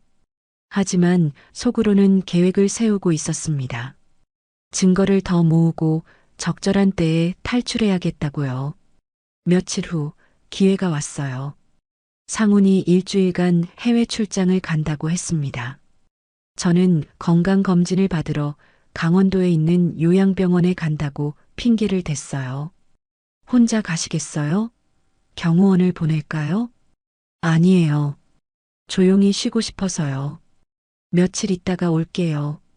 상우는 별 의심 없이 허락했어요. 아마 제가 도망칠 용기도 없고 갈 곳도 없다고 생각했을 거예요. 강원도 산골의 작은 펜션에 도착했을 때 처음으로 숨을 쉴 수 있었어요. 감시받지 않는 자유로운 공간. 정말 오랜만이었습니다. 그곳에서 변호사와 연희와 계속 연락을 주고받으며 구체적인 계획을 세웠어요. 이제 반격할 시간이었습니다. 강원도에서 일주일을 보내며 변호사와 함께 치밀한 계획을 세웠어요. 상훈이 해외 출장에서 돌아오기 전에 모든 준비를 마쳐야 했습니다. 연희와 다른 지인들도 적극적으로 도와줬어요. 가장 중요한 건 증거 수집이었습니다. 변호사가 사설 탐정을 고용해서 상훈의 과거를 조사했어요. 놀랍게도 재산 은닉 의혹과 전처들에 대한 통제 행위들이 하나둘씩 드러났습니다. 이정희 씨, 정말 위험한 상황이었어요. 다행히 빠져나오셨네요. 변호사가 심각한 표정으로 말했습니다. 상훈은 세 번째 결혼이었는데 매번 비슷한 패턴을 보였다고 했어요. 처음엔 달콤한 구애를 하다가 결혼 후에는 완전히 통제하려 드는 거죠. 전처들은 정말 어떻게 된 거예요? 확실하지는 않지만 해외로 떠났다는 건 거짓일 가능성이 높아요. 아마 협박이나 회유로 입을 막았을 거예요. 서울로 돌아간 후 본격적인 법적 절차에 들어갔습니다. 상우는 제가 갑자기 이혼 소송을 제기한 걸 알고 크게 당황했어요. 이정희 씨, 뭔가 오해가 있는 것 같은데요. 대화로 해결해요. 상훈이 달래려 했지만 저는 단호했습니다. 대화할 게 없어요. 이미 변호사를 통해 모든 걸 진행할 거예요. 재판이 시작되자 상황은 예상보다 빠르게 진행됐어요. 상훈 측에서 이미지 실추를 우려해서 언론에 알려지기 전에 합의하자고 나온 거죠. 재산 분할과 위자료를 합쳐서 50억 원을 드리겠습니다. 대신 이 일이 밖으로 알려지지 않게 해주세요. 상훈의 변호사가 제안했어요. 50억이라니 상상도 못한 큰 돈이었습니다. 하지만 저에게는 돈보다 자유가 더 중요했어요. 좋습니다. 하지만 조건이 있어요. 앞으로 절대 저에게 접근하지 마세요. 그리고 전처들에 대한 진실도 밝혀야 해요. 마지막 재판날 상훈과 마주쳤을 때 그의 얼굴이 많이 변해 있었어요. 자신감 넘치던 모습은 온데간데없고 초라해 보였습니다. 이정희 씨, 정말 후회하게 될 거예요. 저만큼 잘해줄 사람은 없을 텐데. 그 잘해준다는 게 감시하고 통제하는 거였나요? 저는 그런 사랑 원하지 않아요. 그렇게 6개월간의 악몽 같은 결혼 생활이 끝났습니다. 합의금을 받고 자유의 몸이 된 저는 어디로 갈지 고민했어요. 서울은 너무 답답했고 여수는 아직 상훈의 영향력이 미칠 것 같았습니다. 그래서 선택한 곳이 전남 완도였어요. 바다가 보이는 작은 마을에 해안가 카페를 열었습니다. 꽃집과 카페를 함께 운영하는 복합 공간이었어요. 매일 새벽 5시면 일어나서 꽃들을 정리하고 커피를 준비합니다. 아무도 저에게 뭘 하라고 지시하지 않아요. 제가 원하는 대로 제가 좋아하는 일을 할 수 있습니다. 첫 손님이 왔을 때의 기분을 잊을 수 없어요. 사장님, 아메리카노 하나 주세요. 네, 바로 내려드릴게요. 제가 직접 원두를 갈고 커피를 내렸어요. 디카페인이 아닌 진짜 커피를요. 그 향기를 맡는 순간 눈물이 나려고 했습니다. 이런 소소한 자유가 얼마나 소중한지 깨달았거든요. 카페 창가에 앉아 바다를 바라보면 마음이 평온해져요. 파도가 밀려왔다가 빠지는 걸 보면서 생각해요. 과거에 저는 어떻게 그런 삶을 견뎠을까 하고요. 가끔 손님들이 물어봐요. 사장님은 왜 이런 시골까지 와서 카페를 여셨어요? 자유롭게 살고 싶어서요. 간단한 대답이지만 진심이에요. 황금 3장보다는 넓은 하늘이 좋거든요. 어제도 바다를 바라보며 생각했어요. 상훈과의 만남은 분명 달콤했습니다. 영화 같은 로맨스, 화려한 청혼, 꿈 같은 결혼식. 모든 여자가 부러워할 만한 삶이었죠. 하지만 진짜 행복은 자유에서 나온다는 걸 깨달았어요. 누군가의 통제를 받으며 사는 삶은 아무리 화려해도 진정한 행복이 아니었습니다. 지금 저는 가진 게 많지 않아요. 작은 카페와 바다가 보이는 집, 그리고 자유. 하지만 이게 제가 원하던 삶이에요. 황혼의 사랑은 달콤했지만 자유는 그보다 더 소중합니다. 이제 저는 아무도 아닌 오직 저만을 위해 살아갈 거예요.